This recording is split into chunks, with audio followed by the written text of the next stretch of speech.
很多人说我胳膊练得好，我的秘诀之一就是练二头的时候用垂干嘛呀式你弯举收尾。这是我明天的视频的文案，你不能给我泄露了，这是秘密。这样可以练到拱吗？这是商业秘密，商业机密，我这是带货的文案。哒哒哒哒。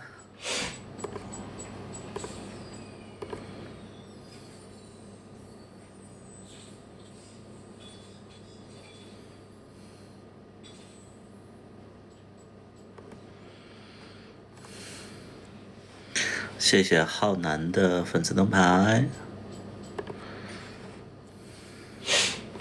谢谢墩墩的粉丝灯为你闪耀，谢谢了不起的瑞德送的粉丝灯牌，谢谢杰克的粉丝灯牌，大家有粉丝灯牌可以点亮。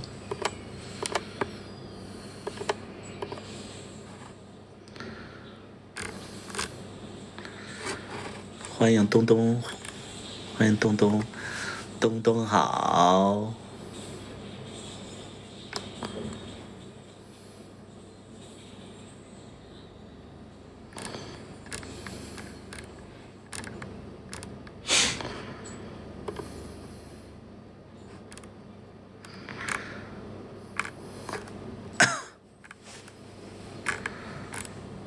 又来在。昨天是不是被抬了几次？抬了一次而已。还有来在。故事会开始了，没有那么多故事啊，哪有那么多故事啊？我的故事都讲了860遍了，了解我的人都听过了。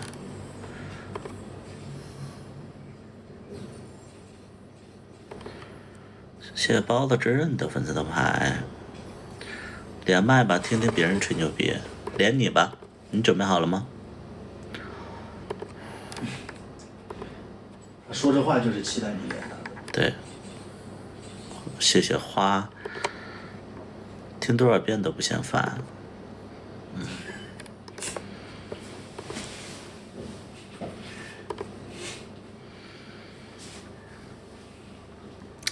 欢迎那个开心每天啊！你是听众，我不相信。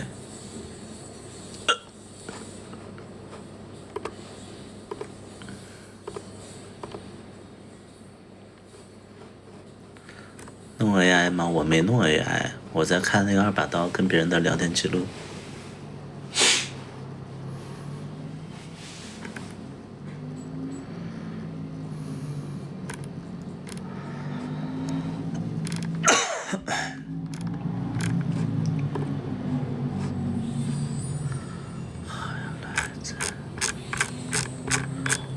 哎，我发现你连你姐都没置顶，没呀。你置顶的就我和你妈。嗯。哎呀，查手机了，就随便看，我俩手机随便看。谢谢东东的为你闪耀 ，CZ。晚上好，子福。欢迎开心每一天。咱又进来，就又走又进来了。谢谢闪耀星河，谢谢开心每一天的闪耀星河。进进出出。谢谢开心每一天的那个氢气球。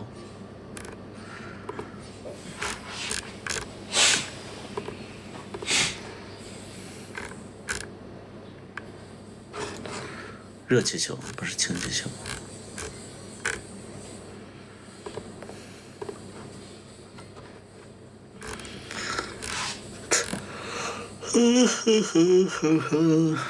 谢谢大蒜送的粉丝灯牌，谢谢独处长安送的粉丝灯牌。昨天我收到了一个台湾的粉丝给我写了一首歌，我觉得写的还蛮不错的。啊，原来我的粉丝都这么有才华了。现在最不有才华的就是开心每一天和那个东东，他们在进步啊。对。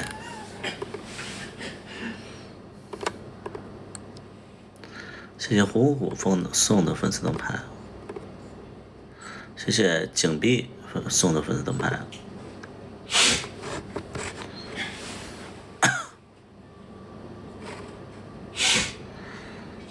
谢谢东东送的鲨鱼牙齿，看着挺大的，这礼物看着挺大的，但其实不值什么钱，感觉。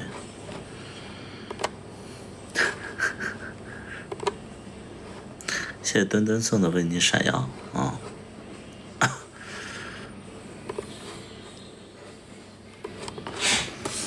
更新了臭宝没有？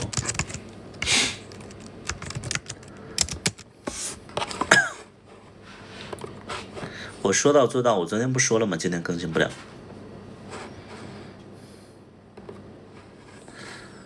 我给大家听一下这个粉丝给我写的一首歌，好不好？就有一个粉丝给我写了一首歌，你们来听一听。你们要听吗？有一个粉丝给我写了一首歌啊，写的还不错，我个人会觉得。要听吗？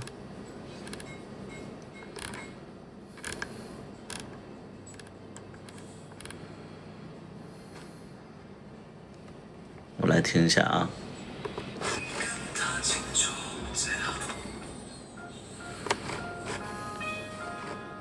这我的粉丝都这么有才华。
歌词写的是一个粉丝一个视角啊。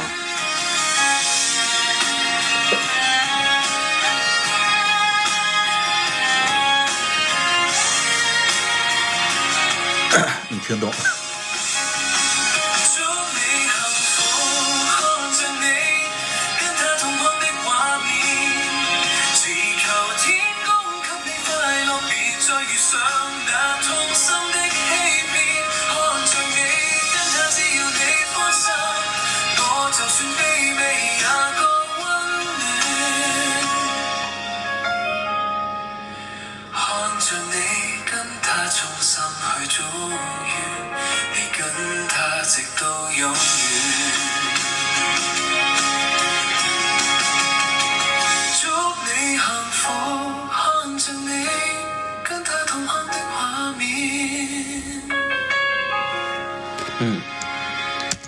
歌写的不错啊，这首歌叫入戏啊，这首歌叫入戏，歌词写的是，它粤语啊，粤语可能大家听不懂，这个词写的叫，词写的是忘记了在那天初次见到你的脸，对你而言，我不过是个路人，擦肩在某年，茫茫人海，万千粉丝，模糊的一张脸，谁又会留神这角色多么的肤浅？曾听过你的歌，看过你的表演，那时天真妄想这世界有段情值得去疯癫，入戏太深，像个迷妹，执迷而不自愿，才发现纯属我幻觉，一厢的爱恋。祝福你看着你与他同框的画面，祈祷天公给你快乐，别再遇上那痛心的欺骗。看着你，只要你宽心，看着你跟他，只要你宽心，我就算卑微也觉温暖。看着你，清楚这幸福从不曾与我有缘。祝福你看着你与他同框的画面，祈祷天公给你快乐，别再遇上那痛心的欺骗。看着你跟他，只要你宽心，我就算卑微也觉温暖。看着你跟他，衷心的去祝福你跟他直到永远。哇，词写的挺好一个粉丝的视角就感觉，但我觉得就是最后一句话有点嘲讽，就有一点嘲讽，你跟他直到永远，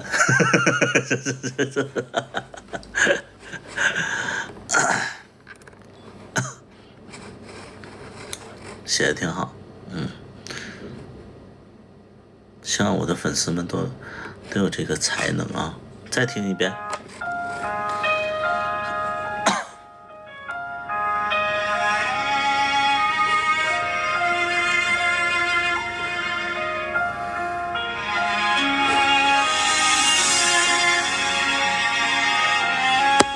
这编曲做的比我们的标准都高。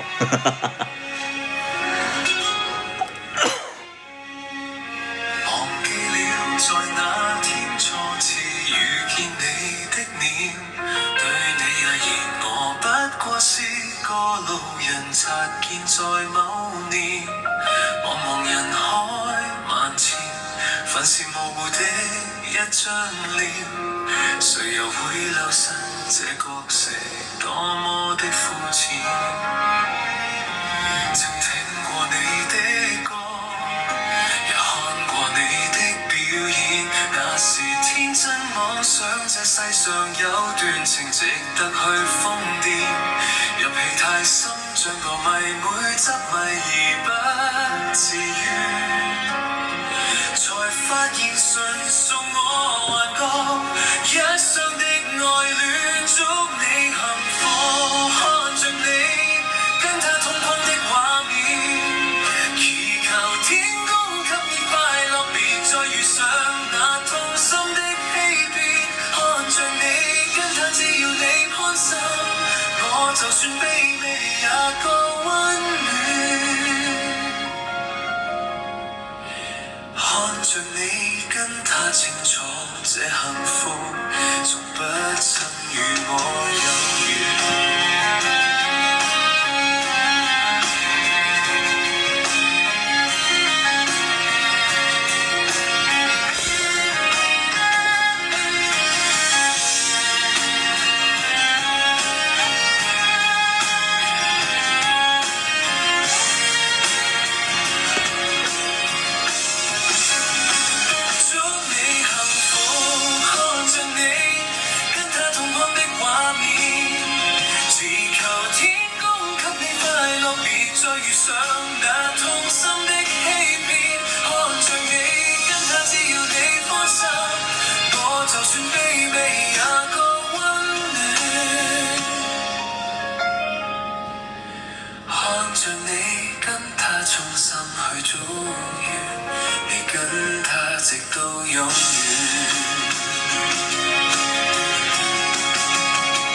祝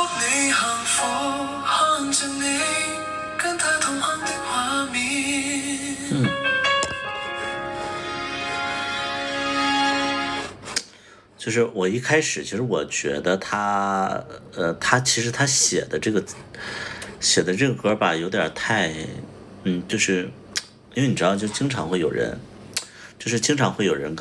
跟我那个发私信说，那个图图，我写了一首歌，你帮我看一看，你看看你拿去唱之类的。其实我都有听啊，其实都不太好，但是就是那个这位网友给我就跟我留言，然后我来听了一下他的作品，我会觉得说这个人写歌太标准了，我甚至会在质疑，我说这是不是 AI？ 但是因为我了解 AI 写歌，因为那个 AI 写歌吧，它其实是非常有规律的，然后它的歌词吧也是特别怎么讲？特别应付，他这个明显的就是把自己想说的话，或者说自己实际的一些情况，然后写在这个歌里边了。而且其实他的副歌部分，他其实是没有，就是副歌部分的两句的旋律是不相同的，而且他的结尾也是处理的非常没有规律的，所以我觉得他应该不是 AI 写的。再加上他的词，再加上他的这个用心程度，我觉得这个作品真的是算是至今为止粉丝投稿最好的一首了啊！这个但是有一点点可惜的是什么呢？就是这首歌吧，你要是写给我的话，有点可惜了。这首歌的旋律其实更适合一个大情歌，你们知道吧？它其实这个旋律很适合一个就是就是他这首歌，他其实很适合一个就是爱情的一个，就是符合大众爱情的一个表达，但他要单独写给我的话，就有点小众了，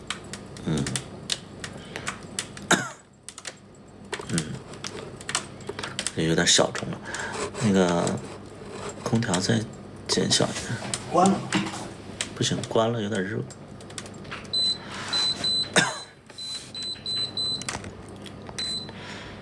我有个同学用 AI 写歌，用了杰森身上唱的是，如果给某首歌听，肯定会爆。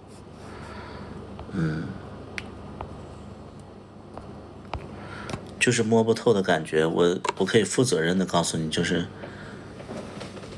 一首歌爆不爆跟这首歌好不好听没关系啊。为啥绿豆最近一段时间没更新？因为我们技术层面出了一些问题啊。就是表达 AI 写的能力很厉害 ，AI 写的能力很厉害，我不觉得，因为我曾经就是那个小薇，她用 AI 也是写了一些歌，哎呀，我就真的觉得 AI 写的歌吧，你就明显就是它没有人味儿。就是它没有人味儿。你就是可能你对 AI 不熟悉，你可能觉得 AI 写的歌蛮不错的，但是其实大家要熟悉 AI 的话，你就好比是什么呢？你没吃过一个蛋糕，然后你吃到这个蛋糕，你会觉得惊为天人，但是其实这个蛋糕已经流行很久了，然后别人可能吃过，然后甚至这是基础款，就有这种感觉啊。那啥时候更新呢？大概现在就是二把刀在学 AI。我们现学，对，我们得现学，然后不知道什么时候能把这个 AI 的那个画面能做出来，因为我们是穿越剧嘛，穿越剧可能会有一些，实景拍不出来的一些东西，然后我们得通过 AI 去表达，通过 AI 去表达。你们也很厉害现学，那我们没办法呀，我们不能说那个啥呀，我们不能说那个就是不更了呀，我们还得学。AI 写大纲或者结构主体只能作为参考吧。我只能说 AI 写的不好。就是 AI 它写的不好。如果你要觉得 AI 写的好的话，那就是说明就是你的就是怎么说呢？就是你对音乐的，我不能说你对音乐的认知不好，就是我只能说你听歌听量都不够啊。就其实好不好呢？其实这个东西也没有一个标准，但是如果说一个听歌量，就好比你阅片量达到一定程度的话，你会知道说什么电影是相对评分会比较高的啊。它其实就是对它其实是你得有一定的阅片量，你才能明白这个东西它好与不好。你觉得哪位合作过的最深刻呀？最深刻都深刻，我没有说不深刻的。我觉得所有合作的演员都挺深刻的啊。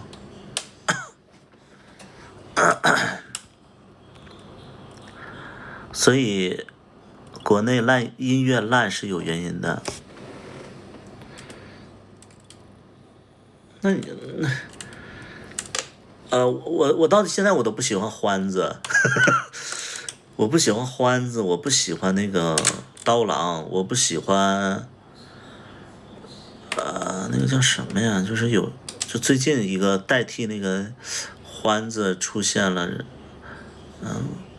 反正就是那个叫音乐裁缝那个我也不喜欢，但是他们就是有人推呀。白小白还好，白小白他唱功挺好的，但是他歌路不好的话，那我就觉得他歌路不好的话，那可能是他想迎合市场啊，就是那个什么小李飞刀的那个裁缝，那都啥呀？那个词啊，俗死了都。对，但是他们就有机会上电视节目啊，人就有这个机会，所以说红不红、火不火，跟你能力有多少没关系，其实是就像白小白说的一句话，就是音乐圈其实歌红不红是看你怎么推，能明白吗？就是你这首，我就这么说吧，就是说，你们看到就是一个音乐人，如果说他歌不火，有90%的原因是因为他没花钱推广，明白不？有90%的可能是因为他没有进行推广，那些就是火的歌，有98%的缘故，他们火是因为推广了。就是没有推广，你知道吧？你像一般歌手，你就像电影也是一样的，就是你拍完了以后，你得去给宣发，你得花钱去宣发，你懂不？你呢？我没有钱推广，而且我会觉得说我写的东西吧，不值得我花钱去推广。就像我的剧也是一样，就是说，有人说你推广吧。不是，我就自然流量，对，自然流量就好了。你的东西其实经不起市场的那个检验，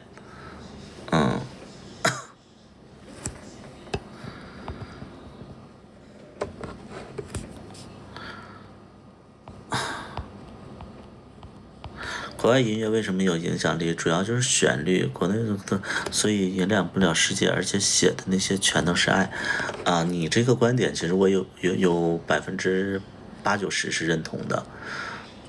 对，就是有的时候，国内的就是太注重词了，我只能说太注重词了。但是那个国外的一些歌吧，我可以负责任告诉你，就国外太注重旋律了。那你注重旋律的话，因为其实旋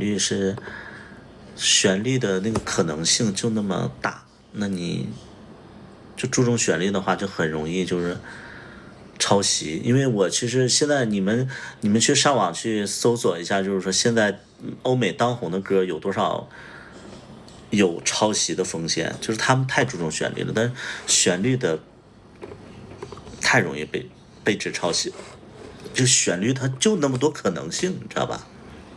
就那么多可能性。你像我写风筝那首歌，然后有人就说像那个像那个像那个只要有你和那个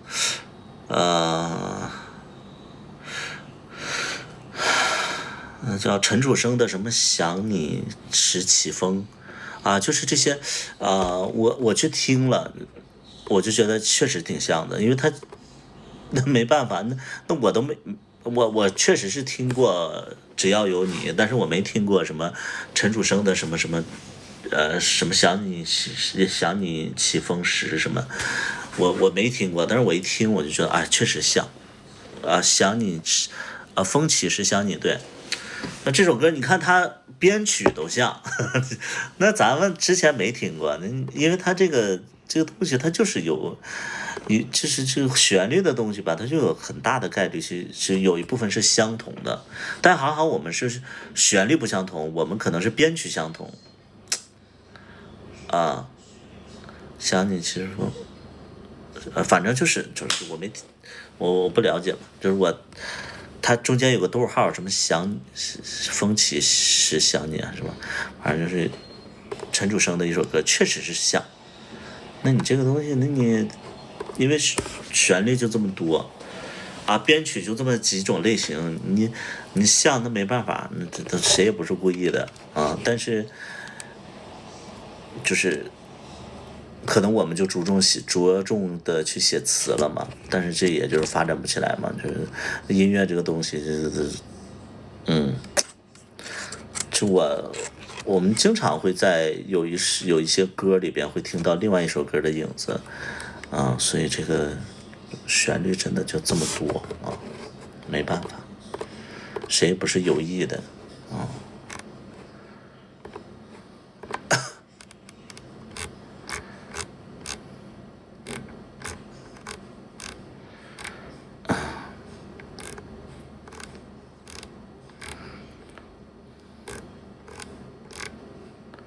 编曲也像，旋律也像，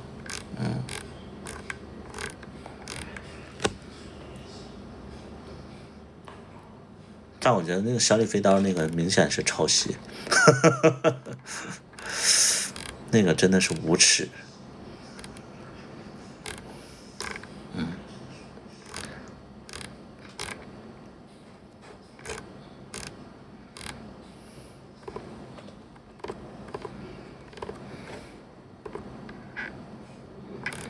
音乐裁缝，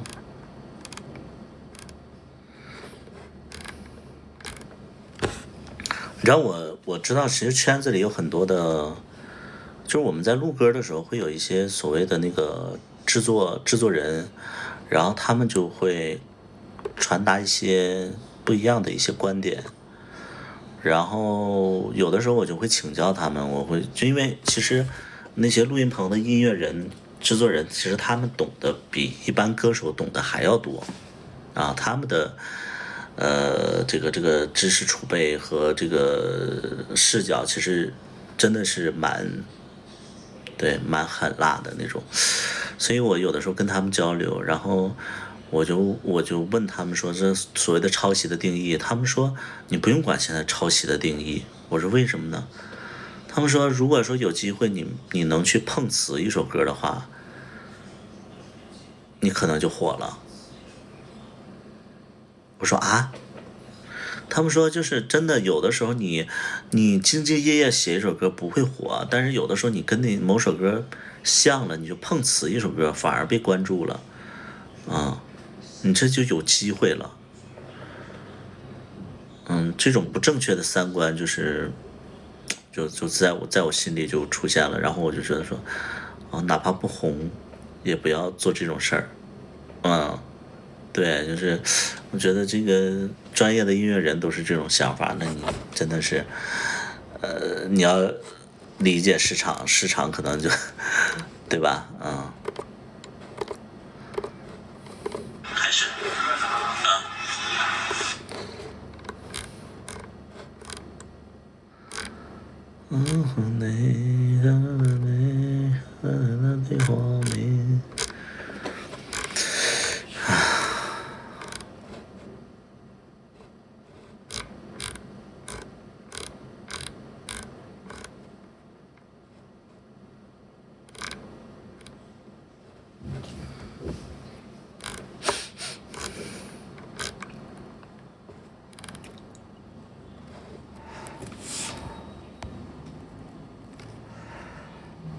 你不觉得国内玩民谣，其实没有一点的旋律，除了不像美国乡村音乐。那我会觉得其实音乐都一个性质啊，就是这个朋友抽离啊，抽离这个朋友，你不要太对这个国内的那个音乐市场失去希望，因为还会有一些新的音乐人会出现的啊，而且你也别太去觉得说欧美就他们做的东西就音乐水准就比较高，其实咱们是不了解的，有的欧美的那个音乐市场也是会普遍的出现抄袭的。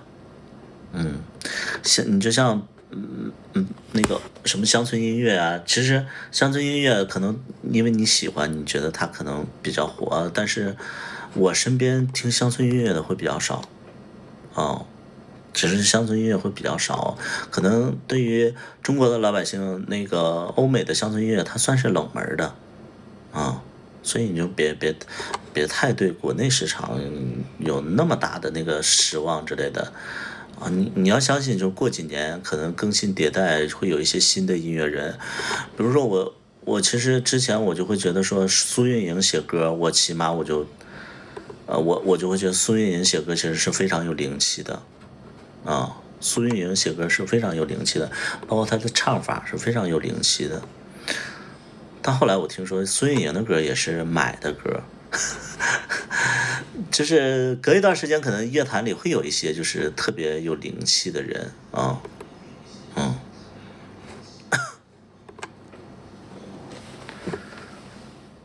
你要相信嘛，而且就是我觉得现在音乐，有一些就是节目里边会挖掘一些人的会有一些人会去参加，就是因为我觉得好多音乐人其实他是比较不随波逐流的一种心态，所以他们就不太会想让自己特别的红之类的，他们也没有这个本事让自己红。但如果说有一个展示自我的一个平台，或者说一个舞台的话，我觉得他们会愿意出来。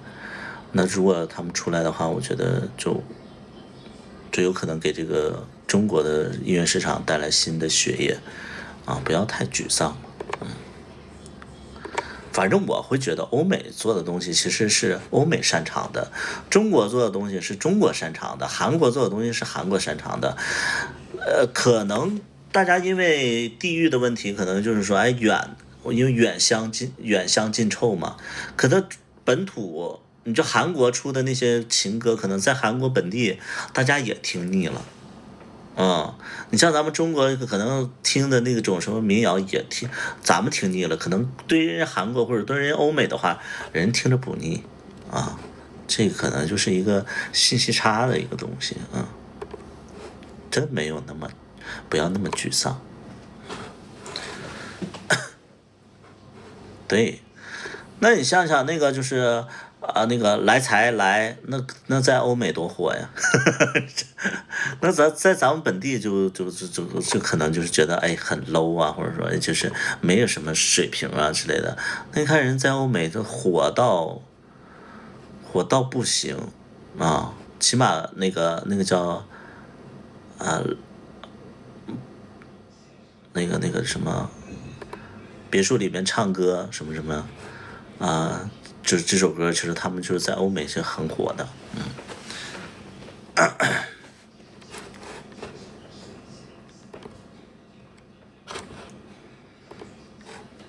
蓝老，对，蓝老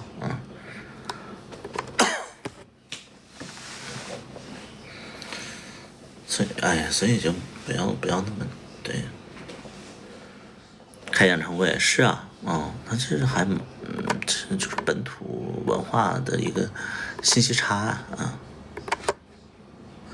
你就比如说，其实我在咱们那个，我在可能在那个中国大陆，我在中国大陆我拍的片子，但其实有一些名媛看见了以后就会皱眉头。这个百里怎么又拍片了？拍的很烂，他怎么就是一直在坚持拍片啊？他怎么这么大的那个信心呢？他一直，哎呀，这拍的那么好，拍的那么不好就不要拍了。但你知道，就是可能台湾呢或者日本，包括我们有的朋友去韩国去那个玩儿，他们的酒吧就在放我们的东西。然后一提起我，包括那个台湾的有一些朋友，就是经常会通过身边的人会说，啊，你认识百里屠夫，然后怎么样，就是哎，他特别喜欢他之类的。然后我一看都是名媛级别的，我说哦，这真的是本土信息差啊。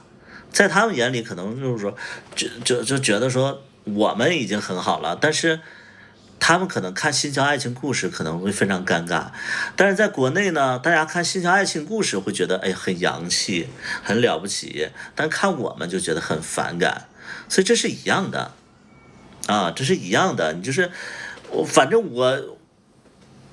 对，就是我会觉得说新疆爱情故事拍的就很垃圾。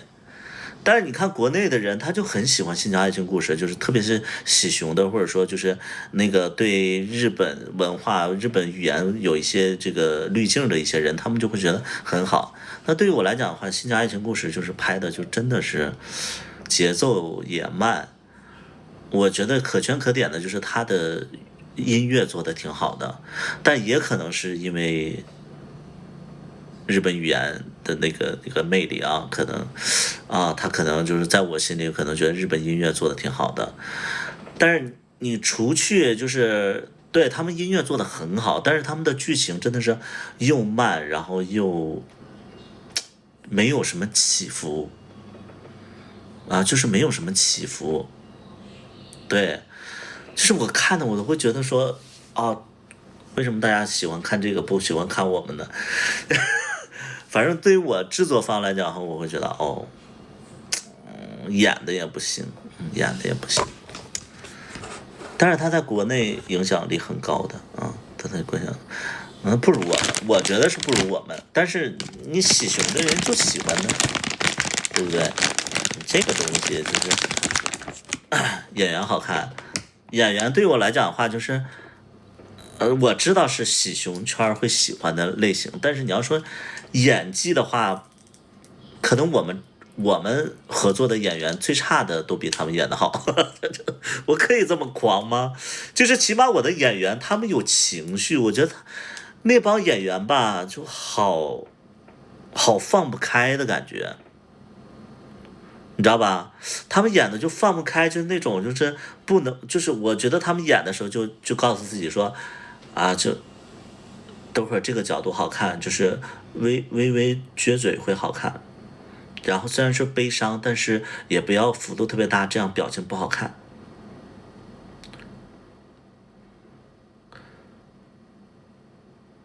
就那种，就是他们时时刻刻在注重自己的形象，那这个演技就达不到嘛，你知道吧？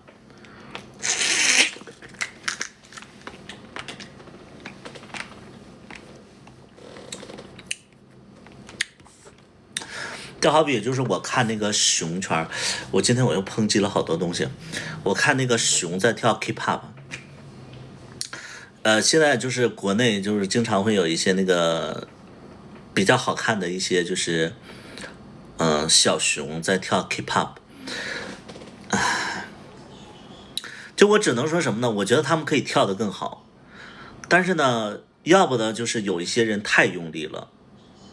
要么呢，有一些人就是全程在装可爱，就不像在跳舞，没有说在那个没有在说熊猫堂，熊猫堂他们跳的也不是 K-pop， 他们可能跳的是那个比较复杂的那个就是我说的是有一些就是抖音上的一些人，就是本来就是我经常会刷到一些就是那个跳 K-pop 的那些小孩儿。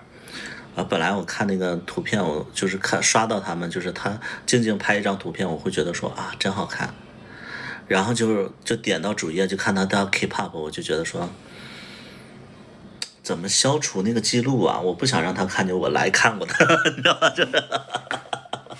就是真的不想了解太多 K-pop 的东西，因为他们跳的真的是。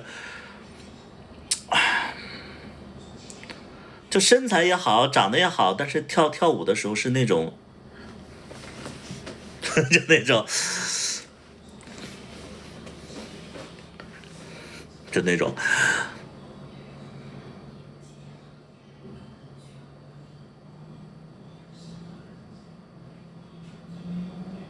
很失望，就我真的希望就是这，我希望大家就是减少一些 K-pop 的熊吧，对，减少一些吧。肥胖的音乐家，你不是？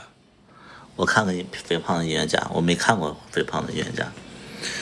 就我真的希望就是，如果你们知道一个小孩叫叉叉叉 L 大辉啊，如果你们知道叉叉叉 L 大辉，你们可以去看看他的舞蹈啊。就同样是同个类型，外形也很像，但是他跳的东西吧，就让我觉得说这是在跳舞，这是在跳舞，这不是在扭，这不是在那个，就是我给大家看一下，大辉。多想留在你的身边，让爱渗透了整个世界，为你愿意穿越所有的时间，只想留在你的身边。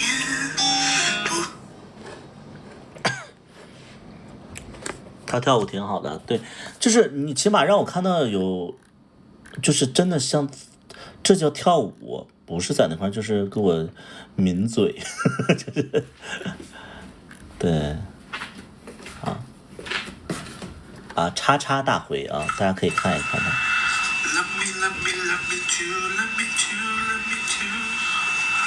今天好几个西鲁布大哥没来看我。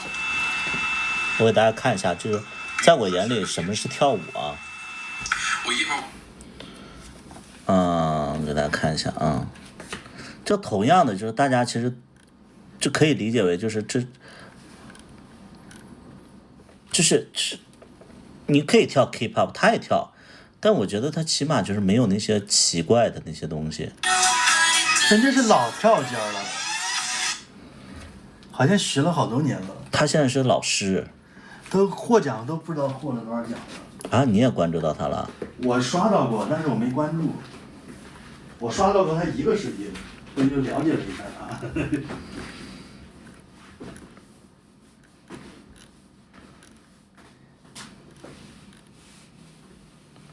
给大家看一下啊，就是在我眼里什么叫跳舞，起码就是，哎呀，不要给我抿嘴。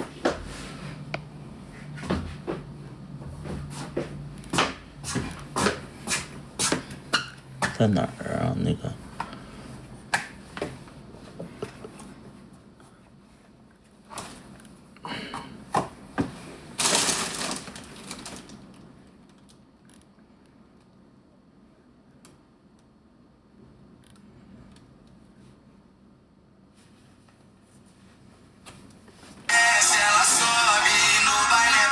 我觉得他俩跳的都挺好的，就是起码没有母气。就是你跳 K-pop， 你有点母气也行，但是我觉得，就是 K-pop 它本身它就是女，sorry， 哪一边去？就是 K-pop 肯定是女孩跳的，所以你有点母气，我觉得 OK 的，啊，但是你不能就是只学母气。来，我们看一下啊。就我觉得他俩跳的是熊圈，就是不是熊圈，就是胖胖的这种感觉，就是我觉得他俩跳的是最好的。来。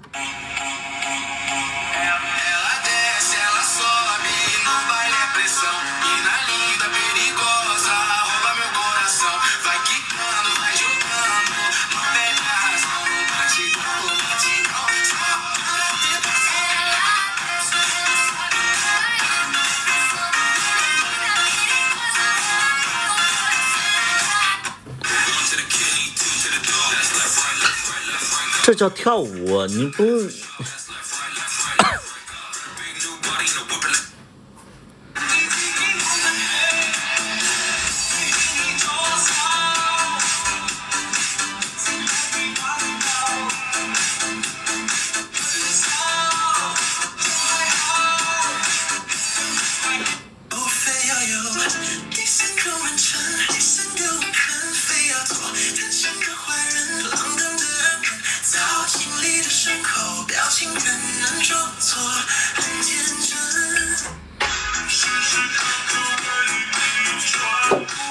就有些那个跳 K-pop 的，他们都不是在跳舞，他们在就是摆动作，他们跳不起来，他们在摆动作，然后在就是弄表情，我觉得这不是跳舞啊。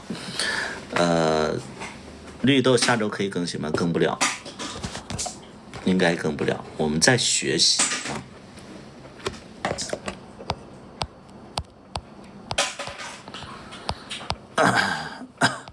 跳舞挺好的，是。我走了，去吧。我告诉你，怎么了？你啊，你实在不行啊，你别往那个旁边停，你就他那个本身有个停车场，你就开进去，好吧？行。然后找一个特别空的地儿，然后你看着那个点360，啊，行。去吧。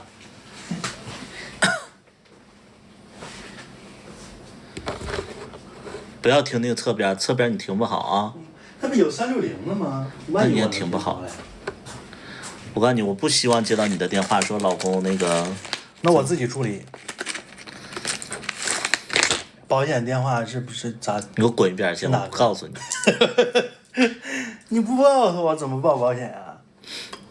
你争点气好吗？就让我放心好吗？我这今天就停侧边给你看，拍个视频给你。是 X， 是 X 之床下的意思吗？小茉莉怎么解释啊？X 之床下的意思吗？啥意思？这个你是中国人吗？感觉是翻译软件翻译的。X 之床下的意思什么意思？不懂。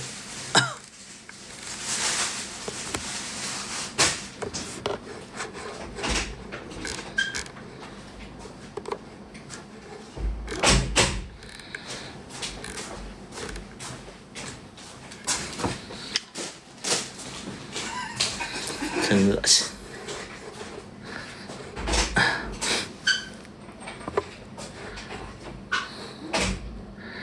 有人说起名芝麻是有寓意的，然后呢，跟床下有什么关系？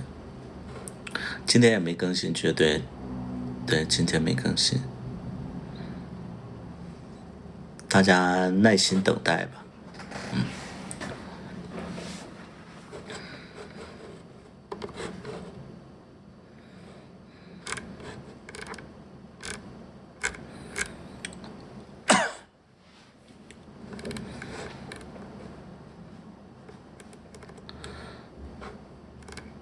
等到花儿都谢了，我们尽量快一点。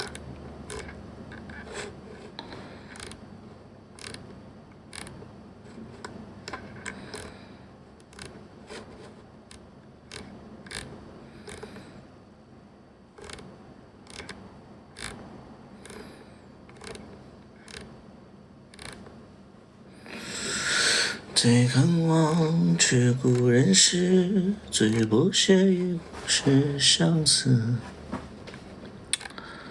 不怕晚，就是我们再尽力了，我只能说再尽力了，因为有些东西我们也完成不了啊。我只能说我们再努力了啊，没有说就是在这块拖着不更啊，没有。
可以来现场版的那个越来越像你吗？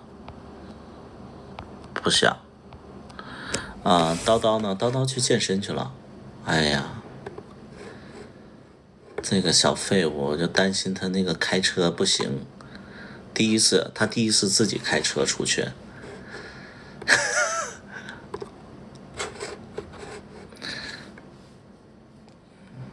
欢迎那个追风的黑骏马，你好，第一次见你这个名字，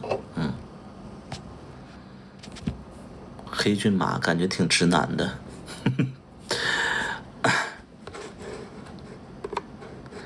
新真大，这跟新真大怎么有什么关系呢？就是他得自己学着自己去开车呀，不能说他每次出门他开车我都得跟着呀。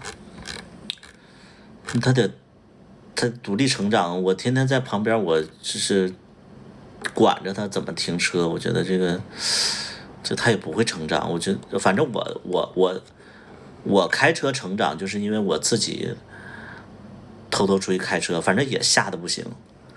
但是呢，就是开时间久了，就还好啊。我记得我第一次开车的时候就撞了。你是直男，但你跟公虎的剧情很棒啊，直男啊。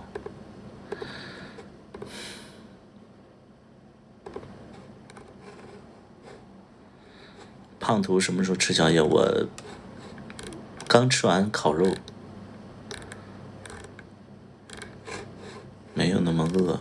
其实我很多时候我都不太饿，然后就是因为二把刀他饿，然后就陪他吃。有的时候你不陪他吃，但是那个味儿飘过来你就饿了。但是其实，要是没有人吃饭，我就其实就不是那么饿，我就不吃也行。那你面前有个人吃你就受不了了。对，所以我一般不太会饿，再加上我不运动。我一提公虎，你若有所思。我没有因为提公虎就若有所思，我是觉得说，你说你是直男，我若有所思。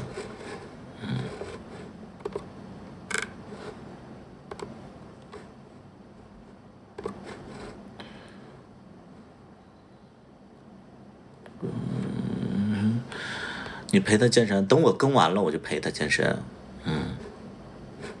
就是等我更完了这个绿豆，我就啥也不干了，我就陪他健身。最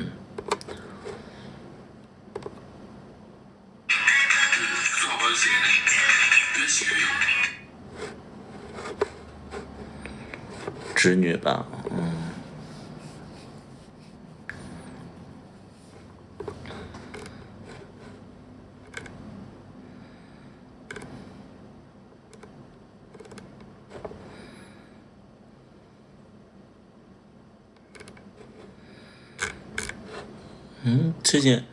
最近忘了那个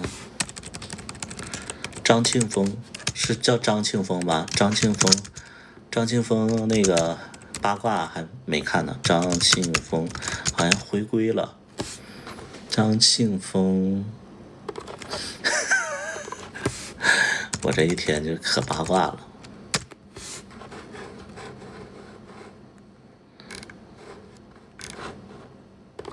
张庆峰，是这个吗？是这个吧？张庆峰，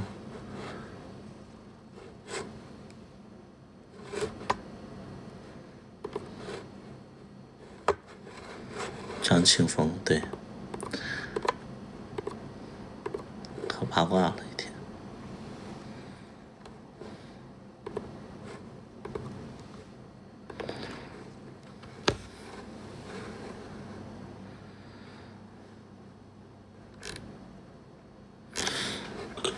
哎，网上怎么没有八卦了？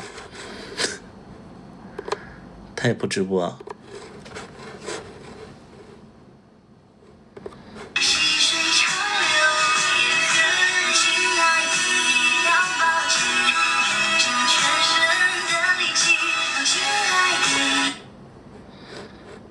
直播了。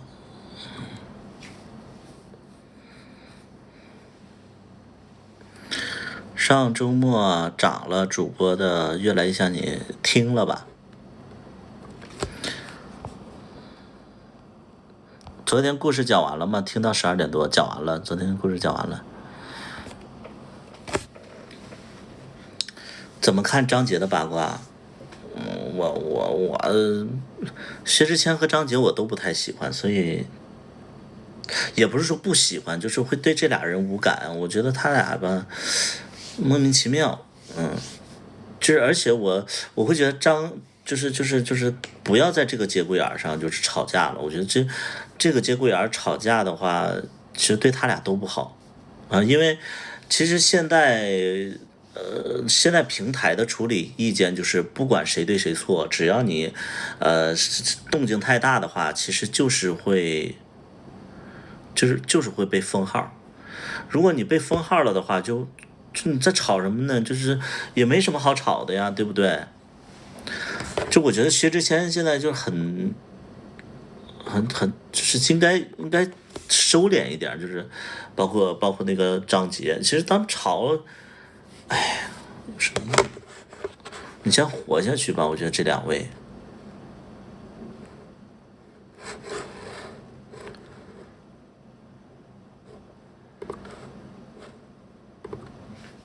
我觉得呢，就是我到现在我都会觉得说，我不讨厌薛之谦，但是我觉得薛之谦他现在的网络形象有一点点太故作深沉了，就是有一点点演了。我觉得他，我没有到讨厌，但是我会觉得有点演。就是他有点故作深沉，他歌也是故作深沉，然后他的人设也故作深沉，然后就是情感也是一塌糊涂，就是我会觉得是你索性你就凛冽一点，你就就是那叫什么，就是直接一点去处理这些事儿，你不要就是天天利用舆论。去洗白自己，或者说让你的粉丝就是到处就是为你申冤之类的，或者说就是因为现在我基本上我在直播里边经常会不是我在那个抖音里边经常会刷到薛之谦的粉丝在骂张杰和谢娜，然后一直在捧自己家艺人，就是在捧薛之谦。我觉得这个东西你做的有点过了就是我会觉得这个就不要回应，然后现在就低调的一点，这反正就是现在舆论其实不看谁对谁错的。认识好妹妹乐队吗？我认识其中一个。怎么了？什么时候和薇姐聚会直播？你说小薇啊？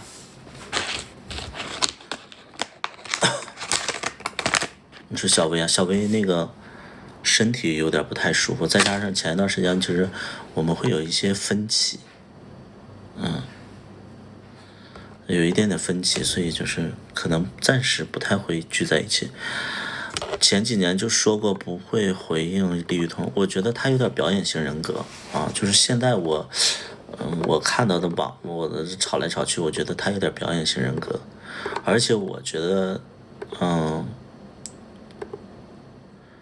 我觉得谢娜和张杰吧，就张杰做的其实挺好了，张杰其实一直都是低调做人的那种，这个事儿主要就是薛之谦和谢娜有点就是要控制一下自己了，要不然的话肯定会有人治他们，就是相关平台会治他们我不说谁对谁错，相关平台可能会封号你要舆论再大点可能会封号了，就一涉及到封号的话，可能对这个艺人可能就有点影响了能明白不？所以就是如果说是薛之谦的粉丝什么的，这希望就是说还是消停一点吧，消停一点。最怕的就是你吵架没吵赢，然后你被封号了，然后就是这3个人都被封号了啊，没必要。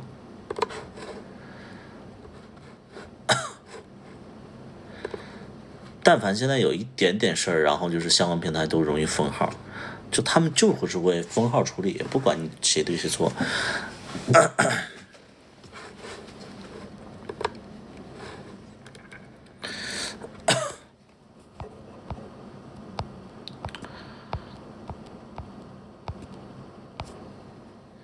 亲爱的，告诉你，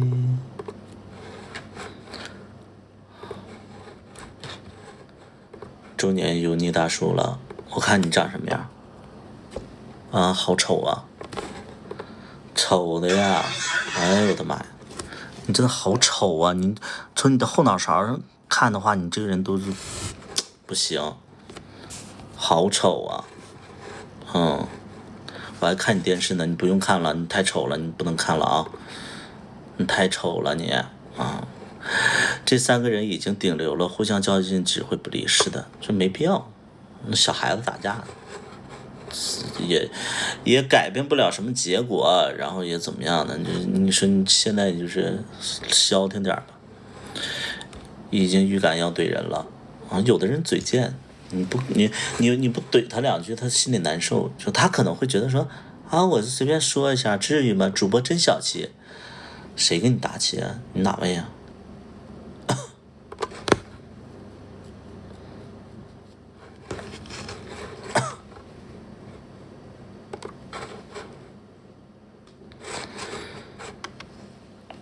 谁喜欢听说自己油腻啊？弹幕也太迷了，缺心眼儿啊，就是到哪儿都招人膈应的这种人。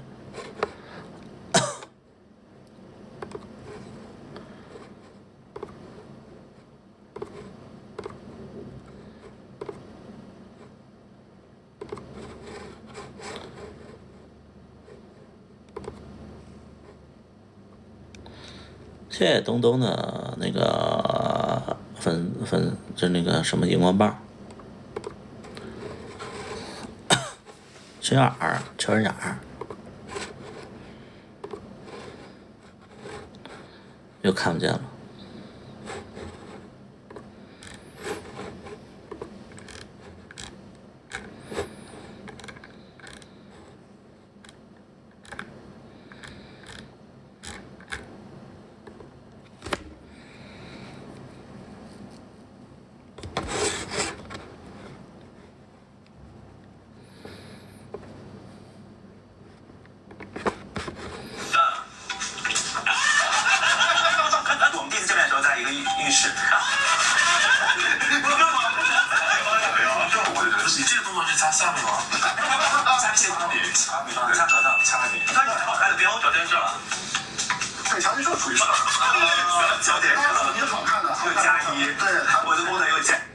你换个头，你不用换，你这招人膈应。去哪里看13集？13集没更新。13集因为我们在做特效，然后特效做的不太好，然后我们现在在现学这个 AI 的一些东西，那是不会那么快啊。我这么解释大家能明白吗？就是因为我们可能13集要涉及到一些 AI 特效，然后就对那个昨天那个特效师他也那个做不好啊，我觉得这个东西，没有那么快，这个东西就是一点一点磨。其实 AI 它因为它太不稳定了，就是你得不断的去尝试，不断的去尝试一些东西，它不像说那个1+1等于2，它是，你得看它，对吧？你得看它生成的结果啊。上周去看了《未知什么爱与罚》，没看过，不怎么高级。我觉得我看的东西不怎么高级，我现在还在看一些就是爽文，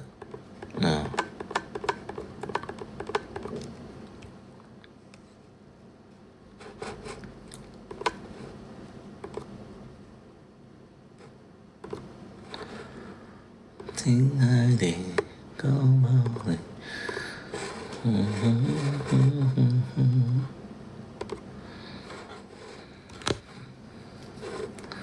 好吧，给大家讲故事吧。直播也不知道该聊什么，那讲故事吧。这是开学了呀。什么学校啊？这么按时上学啊？我们学校7号呢。7号我也不打算回去。谢谢那个张大爽他们看小样片了是吧？你们去看那个小样片了是吧？已经初剪出来了吗？还是已经准备上了呀？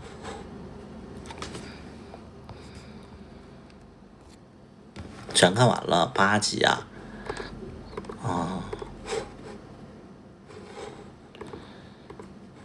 挺好的都是后期都做好了呀！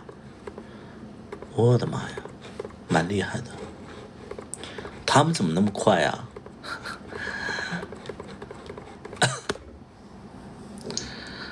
他们跟我们是同时期拍的呀，他们怎么这么快啊？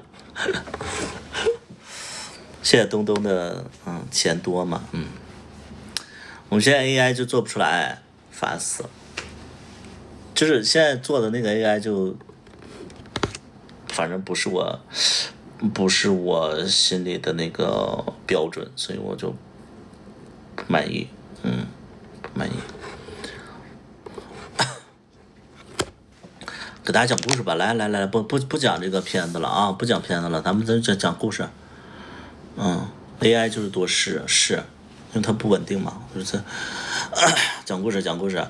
大家想听我的第一段感情经历，还是说第4段感情经历？大家想听第1段感情经历还是第4段感情经历？来，自己抽签选。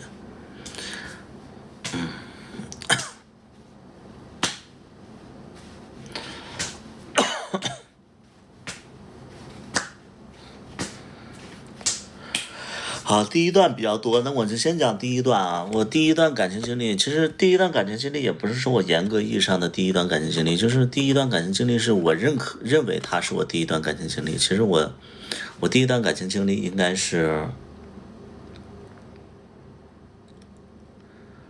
网恋，但是网恋讲起来挺无聊的，我就说一下我认为的第1段感情经历。第1段感情经历是因为我开始了小咖秀，然后做直播了是因为他的缘故这个人他我们叫他小刘吧我们叫他小刘。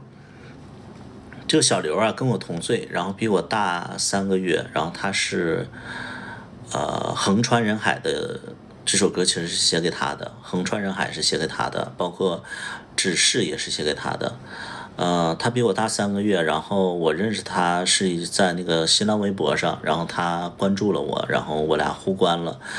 我之所以互关他，新浪微博为什么互关他？因为他其实新浪微博里边的那个图片，它其实颜色调的比较好。我那个时候其实对颜色很敏感，就是我到健身房了去那个没啥事儿是吧？然后呢，我就觉得它颜色调的比较好，然后图片什么的构图都比较洋气，我就关注他了。关他以后，然后我俩就聊天，聊，然后过年的时候我俩就又聊天。过年的时候都比较闲嘛，过年的时候比较闲，然后我俩就聊天，聊，然后我就知道他是一个研2的一个学生。他是之所以对颜色那么敏感，其实因为他是学定格动画的，他从小就学美术。我其实那个时候我是非常喜欢学美术的孩子，因为我觉得学美术在我心里那才叫艺术。因为我觉得唱歌跳舞我觉得这严格意义上它不算是我心里的艺术。因为我觉得真正的艺术就是画画画画，安静的画画，然后他创作，然后就，我觉得这个算我心里的这个绝对的艺术啊。完，我对画画的人，我就是有滤镜，然后我知道他画画，然后我俩聊天。后来，我这人其实每段感情开始的其实都会比较的突然，跟他也不例外，就是突然有一天，他跟我聊天，然后他就嘴挺笨的，然后我就聊，我就说那你是不是喜欢我？他说啊，我说那咱俩在一起。然后紧接着我们就约定了过完年以后，然后我们见一面啊。后来呢，我们就见面了，然后他是一个学生头。学生头就是大概的意思，就是说不像现在同性恋两边剃得特别短，他就是那种有一点点长长的，然后后边也长长的，就是那种前面有一点点那个就是锅盖头的那种感觉。然后身高在1.73米，体重在70多公斤，是安徽人。然后我就觉得说好可爱。他虽然说比我年纪大3个月，但是我觉得他真的标准的学生样子。然后戴个眼镜，我会觉得说，就因为他戴眼镜，所以我后来的很多接触的人其实都戴眼镜，因为就是他决定了我以后的标准。后来我们就同居了嘛，然后我就为他就是去了他的城市，去了天津，然后我们在天津的一个郊区，就是租了房子。这边呢离他学校会比较近，但是呢，因为他研2了，其实他没有太多的课程，然后他那段时间其实更多的就是在准备毕业设计啊。他们毕业设计好像就是一个定格动画，然后就是要去那个教室里去拍定格动画。我们在一起之后呢，其实一开始挺美好的，因为我是心里向往音乐美术，他是就是做这行的，所以俩人吧看了一部片子，因为那年正好是重新上映的，叫《甜蜜蜜》啊，那一年刚好是重新上映了，在影院去《甜蜜蜜》，然后我也没看过，他带我去看的，我俩手牵手看完了，然后紧接着又看了一部片子叫。超能陆战队啊，就是那个大白的那个啊，就大白的那个东西，就是那个大白的那个机器人啊。看完了以后，其实俩人就觉得说，我俩在一起不说话的，但是就觉得说，对艺术的品味啊，对这个这个认知啊，其实都是一样的，所以就是心灵交流超时空战士。你这是哪的说法啊？叫超时空战士吗？我都不知道叫超时空战士。你是台湾人吗？叫超时空战士吗？无所谓，就是超能陆战队。对啊，超时空战士什么东西啊？然后呢，我就跟他那个就是同居，因为他是学生嘛，然后我那个时候也没什么钱，大概也就是5-6千块钱，我身上满身都是5-6千块钱的那种。然后呢，就是这段时间其实有点沉溺于谈恋爱沉溺于谈恋爱，然后每天就是跟他吃鸡公煲，然后但是你没工作呀，然后5千块钱第1个月就花没了，因为每天你们想想，那个时候鸡公煲大概是一个套餐，大概就是18-19块，然后再买点水啊什么的，就20多一个人，俩人就50多。因为我那个时候已经已经大男子主义形成了，就是跟别人在一起都是我花钱嘛，那1个月就5千块钱很容易就花没了。前面都还挺好的，后边矛盾点其实是就是没钱，我觉得就是钱没了。有一个具体的一个事情，就是他那个时候吧，他有一些大学同学要见，然后就带着我去见，然后其实我一开始很想去他们学校，因为我没去过大学，我没有大学生活，所以我对大学是非常向往的。然后我就跟着他去，准备跟着他去学校去见他们那帮同学。但是呢，我一出门的时候吧，我就发现我的鞋坏了，我的鞋那个漏了一个大口子。因为我习惯擦鞋，我都是用那种湿抹布去擦鞋，擦着擦着就开胶了嘛。然后我看到这个大口子，我说那个啊，走吧，我说那个路过的时候咱们，因为我记得就路边会有一个修鞋的，我们就边走边找那个修鞋的，结果那天那个修鞋的可能没出来，然后我边走我边看着那个就是那个。边走我边看到那个就是那个鞋的那个口子越来越大，因为你一走的话，它这个正好它这个鞋的中间它就开胶了嘛，你越走它越开胶嘛，所以我就觉得很丢人，而且就是等会儿要见他大学的同学，我就觉得哎呀好，就是很想找一个地方能把鞋沾一沾，502也好，包括修鞋的地方也好，那个因为正常的学校周围都会有那种小摊儿嘛，我就找了半天也没有，然后又走的又很累，结果呢那天也没见到他那个同学。我们回家了以后在那边吃了点东西就回家了，回家了以后我躺在床上，然后他就突然过来了，他就说，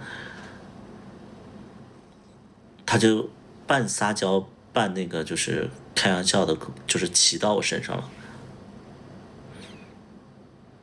就是他就问我，他说你怎么了？没怎么。不对，你今天一直都有问题，你为什么心不在焉的呀？哦，没什么，我就是有点累。不对，咱俩不都说好了吗？你有什么事跟我说啊？你到底怎么了？哎，真没啥事，就是有点累，你快说啊。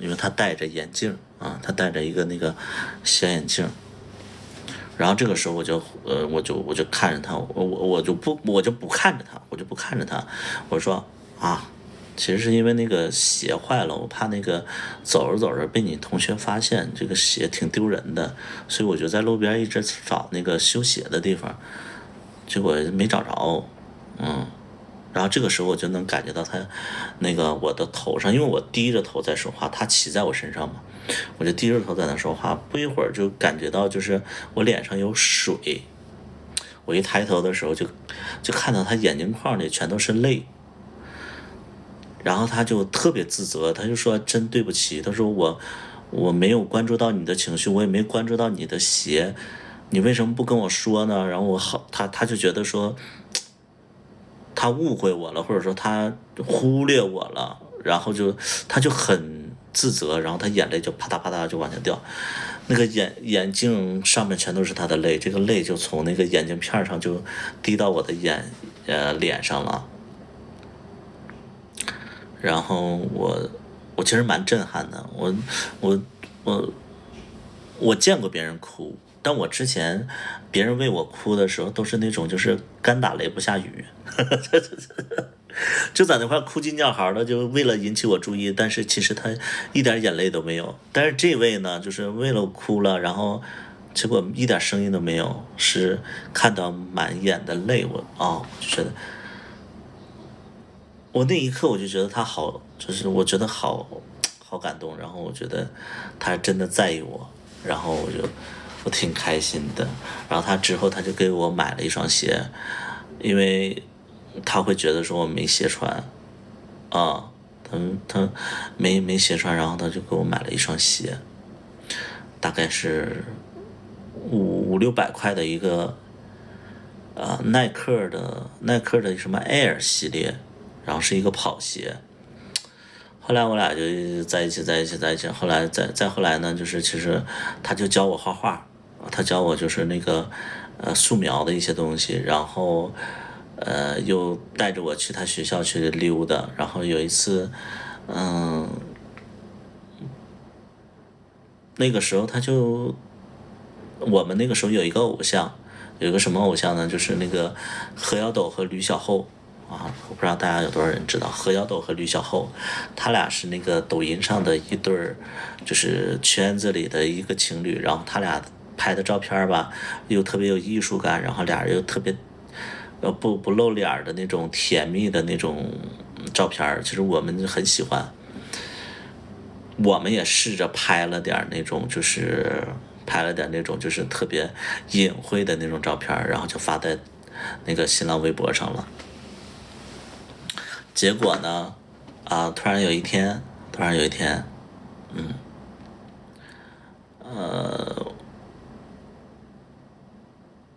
就出事儿了。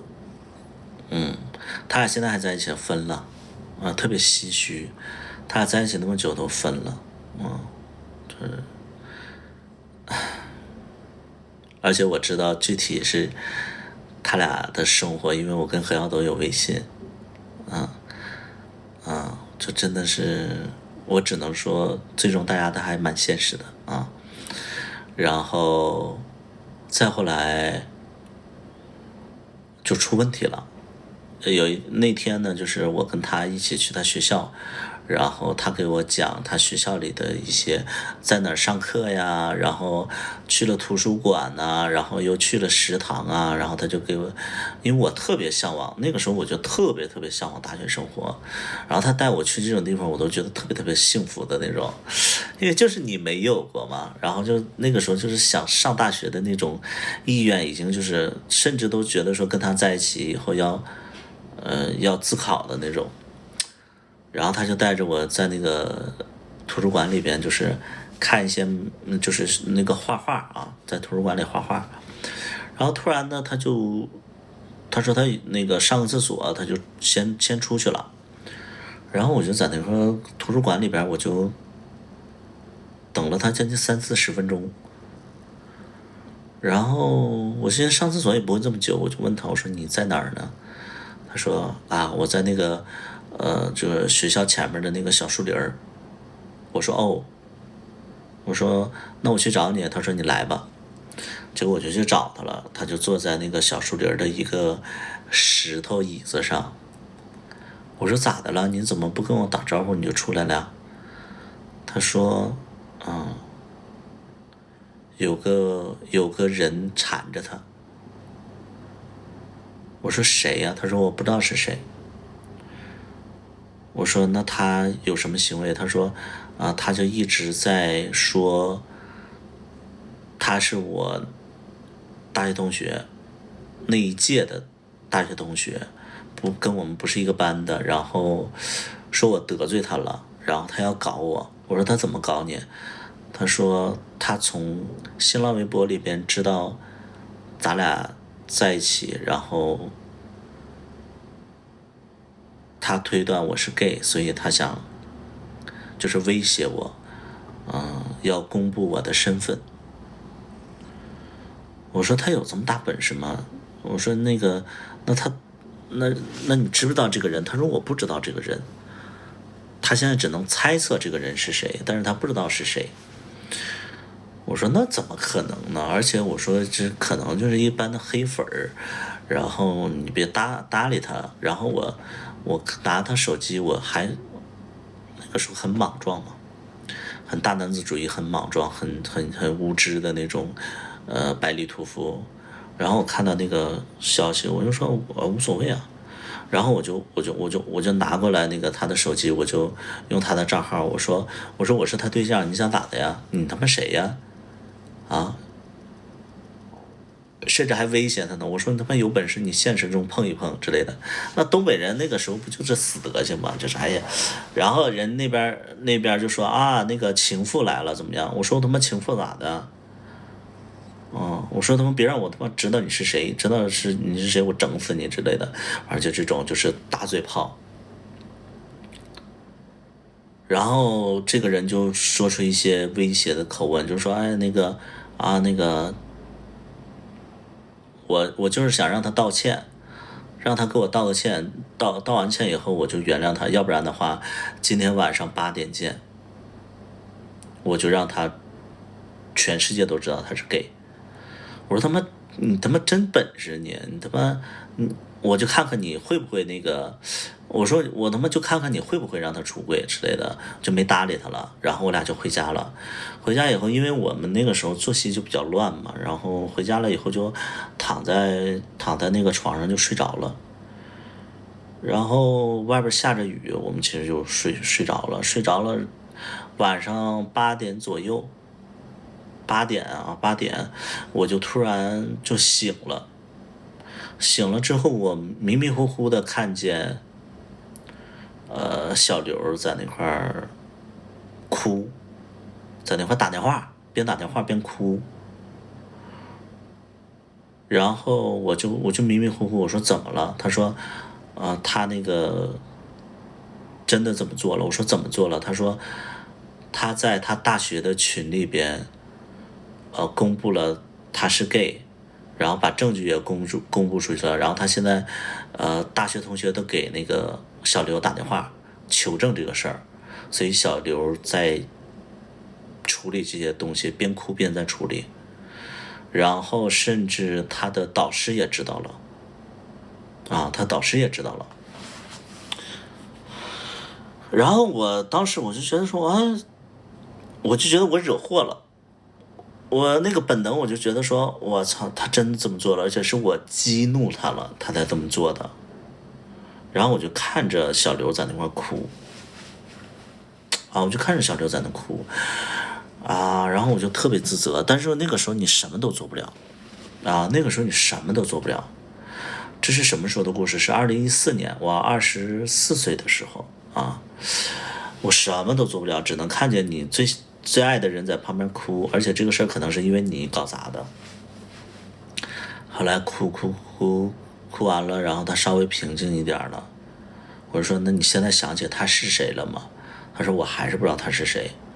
我说那有没有可疑的人？他说有2个可疑的人，一个是一个大学同学，然后当年他好像抢了他什么什么机会。不是他们班的，是一个同学年的一个人，然后抢了他什么什么什么名额机会之类的，他可能会报复自己。我说还有呢？他说另外一个是他曾经接触过的一个同性恋，然后这个同性恋吧就比较偏激，当年他就亲眼看过那个同性恋跟别人合租房子的时候，然后他去找那个同性恋的时候，那个同性恋刷鞋就用他室友的那个牙刷刷的，然后他就问那个同性恋，就说你为什么这么做呢？他说因为这个室友特别贱，所以他甚至用这个牙刷去刷马桶，就为了报复他室友。他说可能也是这个人。我说那这个人你跟他有什么过多的接触吗？他说就算是曾经接触过1、2天，但是他后来发现不合适就没接触了。然后那个时候其实我就说那可能就是这个人。我说但是他怎么知道你大学的那个这些老师和朋友同学的这些微博呀，他怎么能艾特到这么多人呢？他说我也不知道。然后那个时候就线索就中断了，也不知道到底是谁。然后这个时候那个就是他就睡着了，然后我就用他的账户，我就问那个人，我说你为什么要这么做呢？我说我是他对象，你为什么要伤害他呢？他说因为我看不惯他。我说那你到底是谁？他说我是谁谁谁。我说你别装了，你绝对不是这个人，你到底是谁？你能跟我说实话吗？他说我说不了实话，但是我可以告诉你一句话，他绝对不是你想象的这样。我说什么意思？他说就是大概的意思就是说小刘是有2副面孔，让我小心点小刘。然后当时其实我也没怀疑过小刘，然后我也不知道该怎么处理，反正这个事儿就这个人也没再出现了。然后但是小刘因为这个事儿吧，他就是被出柜这个事儿吧，其实导致了自己有严重的心理障碍。就这个小刘被出柜这个事儿，导致了特别大的那个心理障碍。然后从那以后，他的情绪特别的差，然后没事就跟我发火。在那个时候，我确实是会觉得说，可能这个事儿是因为我，但是这个小刘就情绪不受控制了，就开始。再后来，我就忍不住，我就跟他提分手了。我就跟他提分手了。然后小刘就说，这小刘就说，你就不能忍一下吗？你就不能包容我一点吗？我说我容忍不了。我说本身这个事儿我就自责，然后你现在还这么对我，我说我也不知道咱俩该怎么相处，就索性就不在一起了吧。然后小刘就开始挽留，但是我也不同意。后来我就记得，我就说等天亮了我就走，等天亮了我就走，我就收拾好那个东西了，我就觉得天亮，我俩就分手，就各奔东西了。然后我俩就开始不说话了，外边也是下着雨。那个时候天亮的会比较早，大概就是天津那个地儿，天亮大概3、4月份天亮就比较早，大概是5点左右，4、5点钟就天亮了。然后我就说天亮就走，结果他没天亮呢，这个小刘就睡着了，还打呼噜，给我气的，我就说那肯定我他妈得走。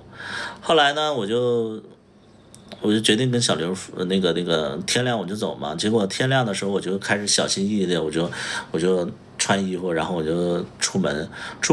临出门的时候，小刘就来拽我的手，他没拽住。然后紧接着我就拖着行李，我就往外走，然后他就在后边追，然后他就不让我走嘛。我那个时候就非得要走，非得要走，然后就拦了一辆黑车，还没有出租车，因为太早了。又是郊区，就没有出租车，只有黑车，5块钱一位到那个高铁站。这个时候我就拦了一辆黑车，然后他也上了黑车，他不让我走啊，他也上来了。上来以后，然后我们就到了高铁站的时候，然后我只要进去，然后他还拉着我的行李，他说不让我走，他说别这么分手，他说这样分手会产生遗憾。我说确实挺遗憾的，我说我不想处了。然后这个时候他就开始捂胸口，然后他就哭了，捂胸口，因为然后他就捂着胸口，然后他就说那个我心脏非常不舒服。然后我就说那个要不要我带你去看医生？然后他对西子捧心。什么叫西子捧心？他就说就是心脏特别不舒服，然后他说那你走吧，然后他就自己往回走。然后因为他穿着夹脚拖鞋，然后他来追我的时候，夹脚拖鞋又断了，所以他就特别狼狈的往回走。然后呢，我就往高铁站走。后来我回头看了一下他，因为他好像出来也没带钱，然后他也没打车，他就自己走回去了。从那个高铁站走到我们住的地方，大概得有1.5公里。我就于心不忍了，而且我说哎呀他妈的还是分不开。后来我就拖着行李箱，我就去追他，我打了一辆黑车，然后就让他上车，他也上车了。上车以后，然后拖鞋不坏了吗？然后我一边背着他，一边那个拖着行李箱，一边拖着他，一边那个一边背着他，一边拖着行李箱。然后好不容易到电梯，我就是让他那个脚踩着我的脚，因为他地上冰凉地上冰凉，然后我就让他踩着我的脚。然后回去以后，他脚已经脏了，我就开始拿那个擦脚的那个擦脚布，然后去给他那个就去给他擦脚嘛。然后我就给他泡了一杯羊奶，因为外边也天特别冷特别冷然后他喝了羊奶以后，我给他擦脚的时候，他就跟我说，他说我再也不会这么爱你了。他就跟我说，他说我再也不会那么喜欢你了。我说无论你喜不喜欢我，现在我不想跟你分了，你赶紧睡觉吧。就这样他就睡着了。睡着了，从那以后其实我俩的关系就有点不一样了。后来还是分了。分了之后，其实为什么会分呢？他为什么会分呢？因为从这以后吧，我就觉得说他对我关系就比较淡了。然后我俩在一起也有1个半月了，就是其实那个时候自己兜里也就几千块钱都花完了。跟他在一起1个半月，这5000块钱花了1个半月花完了。然后那个时候吧，因为我手里有一块金子，我还记得特别逗。我那个时候就是因为怕自己乱花钱，然后我就给自己买了一块小金砖。那小金砖就值5000块钱，就是花5000块钱买的。然后没钱了嘛，我就把那个小金块卖了4000多块钱。然后我就觉得说，那感情不可能就这样继续下去嘛，那我得找工作嘛。但是我找工作吧，有一个新的一个问题，就是我们那个地方太偏了。然后太偏了的话，虽然说有地铁，但是地铁离我们住的地方1.5公里。公交可以直达地铁，但是那个公交7、8点钟就不行了。7、8点钟就好像就是不行驶了。不是7、8点钟，反正就是8、9点钟吧，反正就不行驶了，就末班车了。就导致了我们去坐那个地铁非常不方便，就得骑自行车或者说有电瓶车。但那个年代14年的时候，其实就没有公共的那种就是这个电瓶车或者是自行车。所以那个时候我又是做餐饮管理，我餐饮管理上班下班还好，下班基本上都是9点以后下班。有的时候甚至要值班，就是有的客人不走的话，我们可能会拖到12点。12点的时候，别说那个地铁有没有了，就那个公交肯定是没有了，地铁都不一定有没有。所以我就说这就导致了我不能出去工作。要出去工作的话，只能住在员工宿舍。但那个时候吧，就觉得说我跟他谈恋爱，我不想跟他分开住。但是我要想跟他一起住的话，我又没有交通，每天只能打车，所以我就没办法，我不能找餐饮管理了。就不能找餐饮管理了，我说没办法呀。那你说咋整吧？就是一个交通这个问题。后来我就一直迟迟不找工作，我也不想跟他分开。后来没办法呀，我就逼着自己，我说看看那个附近有啥工作吧。那个时候我1个月能赚5000多块钱，然后因为交通的问题，我没办法，我跟他分不开，我不能赚这5000多块钱。谢谢程宝宝。我就在因为我们那个算是一个村儿，我就在村里找工作吧。那个村里有一个大型的超市，那个超市的理货员1个月能赚800块钱。我说这800块钱也太他妈少了吧！2014年赚800块钱，我就觉得太少了。但是这是离家最近的超市理货员就是800块钱。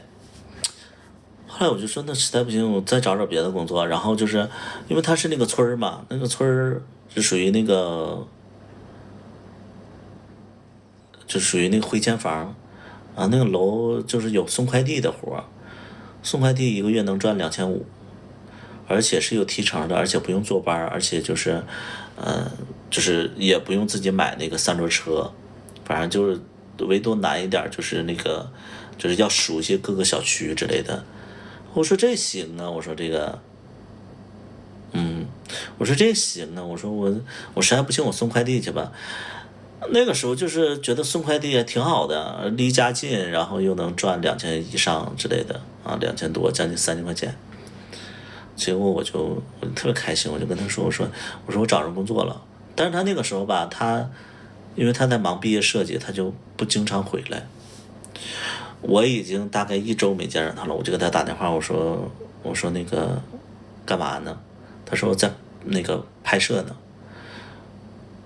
我说我找着工作了。他听着我找工作了，他其实挺开心的。他说啊，是吗？找着什么工作了？我说快递员儿。他就情绪直接就荡下来了。他说快递员儿。我说对，我说那个附近只能找一个快递员的工作。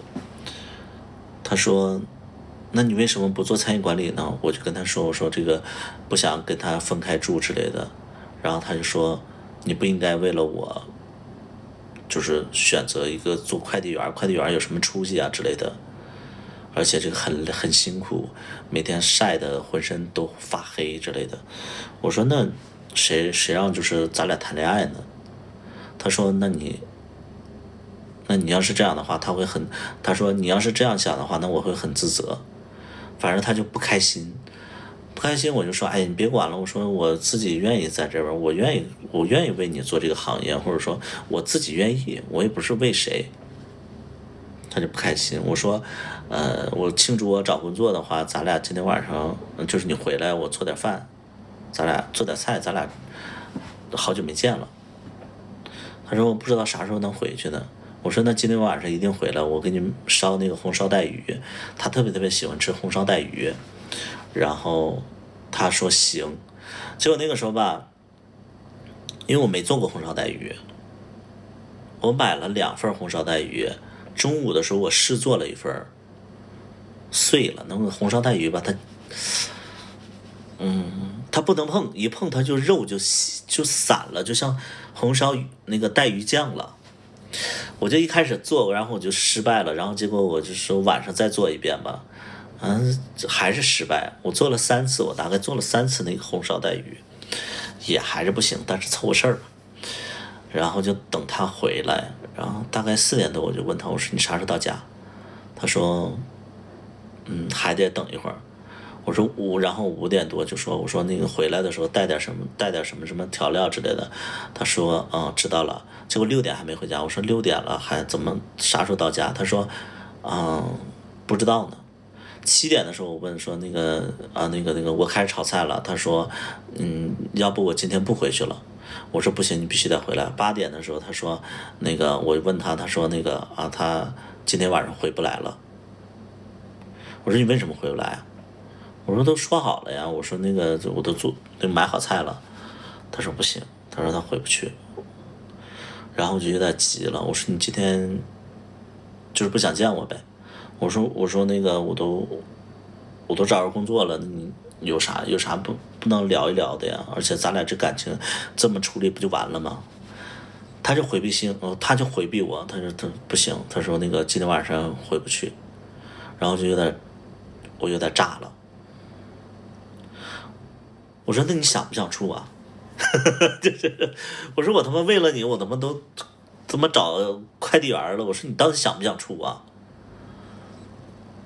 他就不吱声。我说你今天晚上能不能回来？他说我回不去。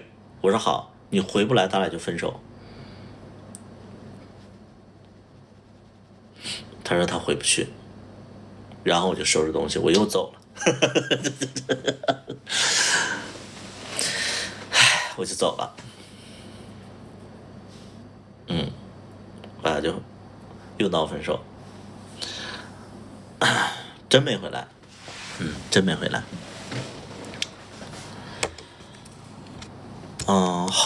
后来的事儿就是我俩又见面了。但是呢彼此也喜欢，但是就是因为他吧出柜这个事儿，就导致了他性格特别的奇怪，就是特别爱动怒。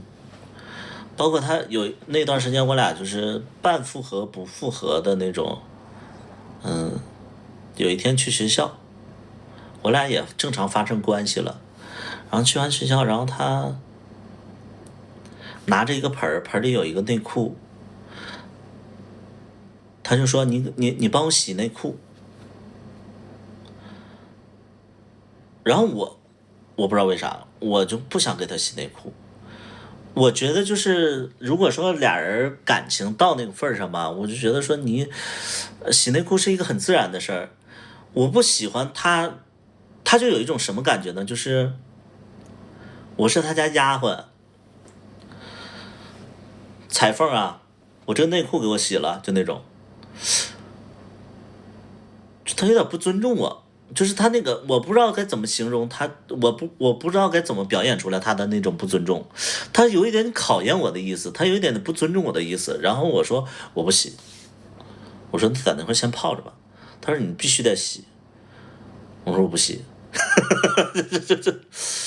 我说我不洗，我说先泡着吧，然后他就生气了，就觉得很莫名其妙。然后后来那天晚上就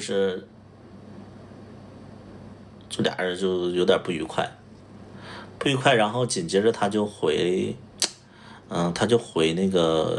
老家了，因为他正好是7月份，他那个学校也放假了嘛。他回老家之前吧，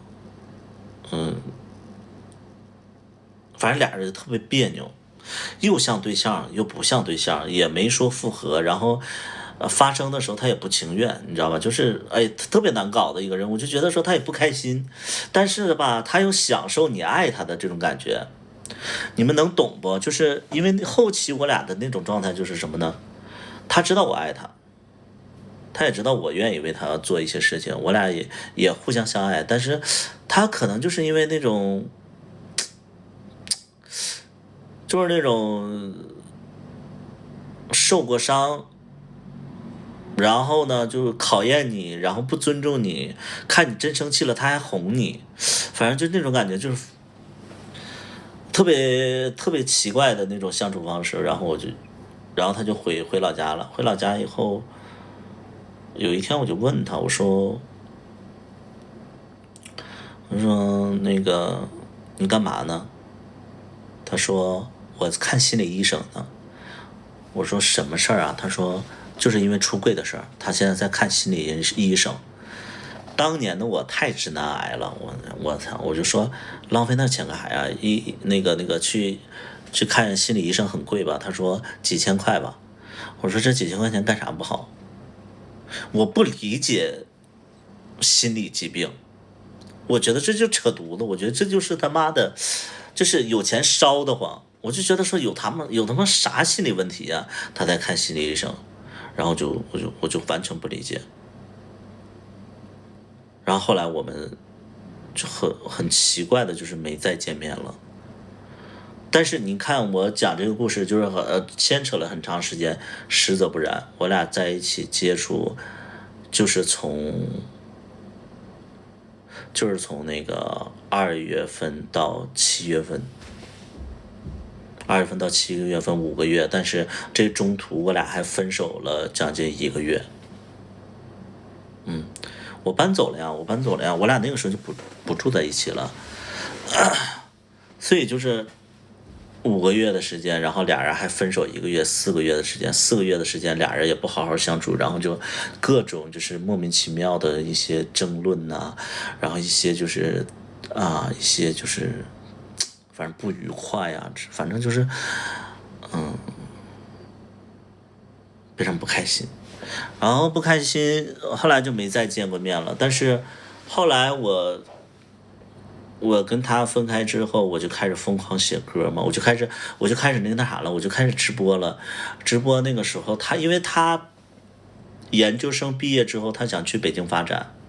我曾经跟他去过北京，我看到他的大学同学去北京发展的那种境遇，就是他的大学同学去北京发展，然后就租的房子，然后包括居住的环境，让我会觉得说北京真的是消费特别高，所以大家住的其实就非常的不好。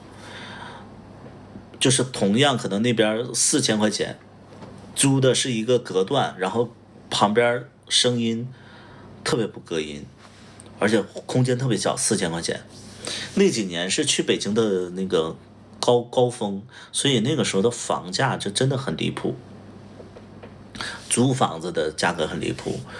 然后那个时候我直播的时候，我还毅然决然的等他我俩复合，然后我跟他虽然说没在一起了，然后我俩也互相没有微信了，都没有微信了，但是那个时候我就有一个主观意识，就是我得为他攒钱。因为他马上要去北京了，他毕业马上要去北京了，我不想让他租那种破房子。然后那个时候第一个月我就攒了6000块钱，我记得第一个月攒不是6000还是4000块钱，第一个月攒了4000块钱，然后我就又加他微信，我加他微信，然后给他转了2000块钱，我说这2000块钱你拿着，你估计你现在都去北京了，我说这2000块钱你拿着，然后我现在做直播赚的还挺多的，你要是不够的话你再跟我说。他不收，他说不用了。我说你拿着呗，他说不用了。我说我现在赚钱就挺容易的，他说不要，他就不要。然后呢，后来就是因为他不收这个钱，我就写了很多歌。缓缓的风静静吹动什么车厢的角落什么什么，就是反正我写了那个指示，写了那个拔河，然后写了幸福阳光，写了那个我知道，我知道是后边写的，然后反正就为了他写了很多歌呢。我就为他写了很多歌，因为那个时候就是无能为力，挽回不了。微博也是给他写的，我的歌横穿人海也是给他写的啊，都是给他写的，然后就给他写了很多歌，感谢他给我这么多灵感，写了很多歌。后来呢，就一直复合不了。然后我什么时候我意识到就是复合不了呢？就是当年我写横穿人海的时候，我这首歌的名字，当年我写横穿人海的时候，这个名字不叫横穿人海，是以他的名字命名的。然后写完这首歌以后，然后我就在朋友圈我就发表这个词了，我就把这个词写在那个就是朋友圈里了。然后过了一段时间，我他妈啥时候给你写歌写的最多的？以后会最多，好吧？然后呢，就是那个，就紧接着就是那个，我写完这首歌，在朋友圈那个，你上次说的，你给我闭嘴啊！你给我闭嘴。那个，我就在朋友圈那个，就是发了这个歌词嘛，然后紧接着有一天，新浪微博就有一个人给我私信，然后我一看就是那个小刘。我其实很开心，这小刘主动联系我了，然后他说你在吗？我说我在，怎么了？我说你怎么了？他说我能求你个事儿吗？我说行啊，你能不能不要在各个场合提起我？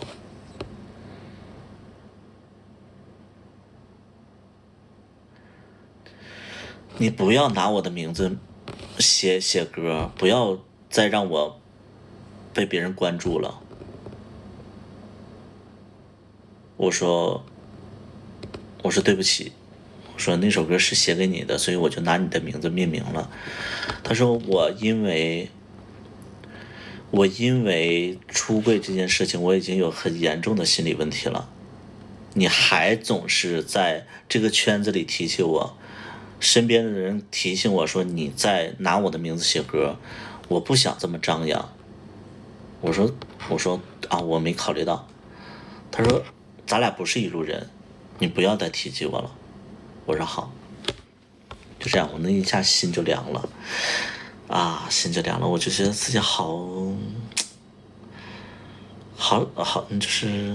就臭直男的那个劲儿，就觉得很蠢直男的那种劲儿，就觉得哎呀，就是自以为是就是就自我感动，然后我就觉得自己特别失败。那个时候，后来就一直其实都会就不敢去承认自己的失败，然后就挺内疚的。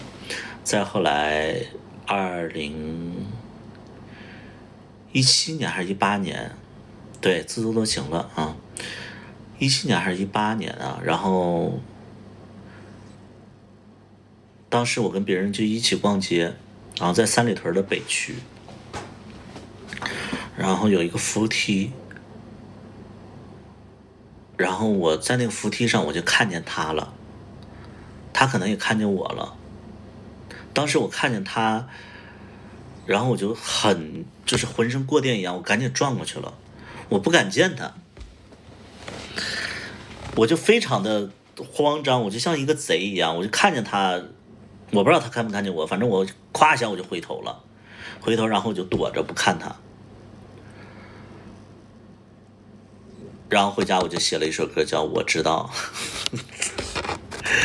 我知道，写个没用，写的多，唱的多，你也不懂我的心，像是陷入了沼泽啊！这首歌就写出来了啊，就是自己特别的，小刘的歌好多，是的。然后后来其实小刘一直在北京嘛，然后身边的朋友都认识。然后我就无意当中去打听，就是他眼中的我，然后甚至就有的时候就会特意跟别人提起，就是说，哎，我跟那个小刘有过一段，然后别人就说啊，你跟小刘有过一段，他从来没说过你啊，就他从来没提起你，然后直到后来，我问别人，啊，他提起过我。他提起过我，但是他现在依然非常害怕在这个圈子里被别人知道他很小心谨慎，而且现在他也是比较独来独往的一个人。你要说这是一段感情，这是一个你的初恋吗？也不算嘛，但他也是你特别爱的人嘛，也很奇怪嘛，你俩在一起多久也没有在一起多久，但纠缠了多久也没有所谓的纠缠，只是你心里的执念啊！他就像一个写歌的引子，你时不时的你就拿出来他写一首歌，依然好用。所以就是他是我第一任嘛，我觉得现在回想起来就像是曾经接触过的一个人。我觉得这也不算是曾经的初恋了啊。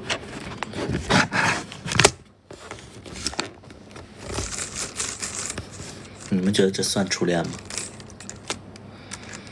你们觉得这算第一任吗？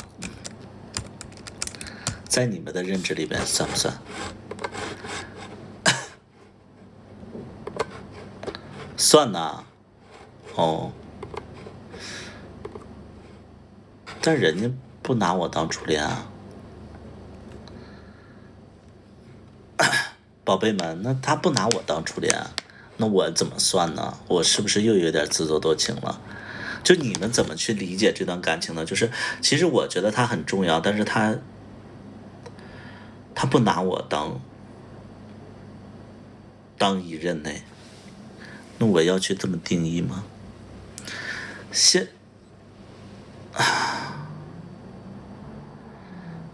现在还会紧张吗？现在不会紧张。我跟那个身边的人提起过这些事儿，我说我多希望有一天我俩，他是不是后边一直没谈恋爱？屁嘞！这小16你的发言真的就觉得就是像脑残一样，后边有谈恋爱有。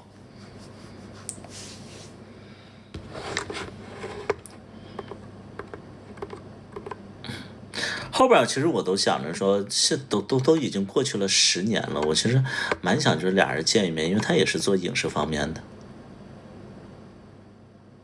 他也是做影视方面的，我多想着就是有活我找他，然后俩人一起就是没有说想怎么着了，现在现在也没有当时的那种感觉了，但是就是会想着说，就像老朋友叙叙旧，然后看看彼此的成长进步之类的。就是就会觉得说，就好比曾经的仇人一样，然后你想再见的那个仇人，然后你想了解他就是这几年的成长变化，他的好，他的不好，他有什么奇遇吗？你俩可以就是心平气和的，就是回忆一下过去，我觉得这个非常美好。但是人家不想啊，就是不是说所有的人的思想都跟你一样，就是我经常会觉得，你知道为什么吗？就是你看我。就是其实熟悉我的人都知道，啊，熟悉我的人都知道。你看我平时我有的时候我那个就是会对卡卡可能言语上会有一些就是可能会有一些分歧之类的。那很多人就觉得说我俩关系一定是不好的。其实现实当中我俩关系吧也没那么好，或者说就是有一点点小问题。但是呢，如果说要卡卡我俩要在同一个城市的话，然后彼此要是都有时间的话，我还是希望俩人喝喝茶呀，喝喝酒之类的。我是这种人，就是身边的人就非常不理解，就是哎，你不是跟他那个就是不太好吗？关系不是不太好吗？你为什么今天吃饭会约他呀？我是会觉得说啊，也没有多不好，但是我这种反复的性格吧，就会让别人就说，哎，他有病。我不是一个爱恨分明的人，我隔一段时间我就会觉得说，哎，其实他也挺好的，可能是自己的问题，有机会吃个饭吧。就我是这样的人啊，我是这样的人，就是很多人都拿我无语，就说，哎，他不是跟他闹掰了吗？啊，他不是跟他闹掰了吗？啊，他跟他不是不愉快吗？他俩怎么能同框呢？我说哪有啊？但其实有的时候确实也是会有，但是就是会觉得比如说我现在见到卡卡要是就是那种就是特别真诚的跟我们喝喝酒，玩的特别开心的话，我就觉得说卡卡人不错，我觉得卡卡人不错。哎，之前怎么觉得卡卡就是不太好呢？现在就觉得卡卡真好，你知道吧？就是我是这样的。就是你知道我为什么有的时候我不喜欢卡卡？因为卡卡有的时候吧，就是爱过卡卡没有爱过，这个不涉及到爱不爱的啊。就是卡卡是那种什么样的人呢？就卡卡有的时候吧，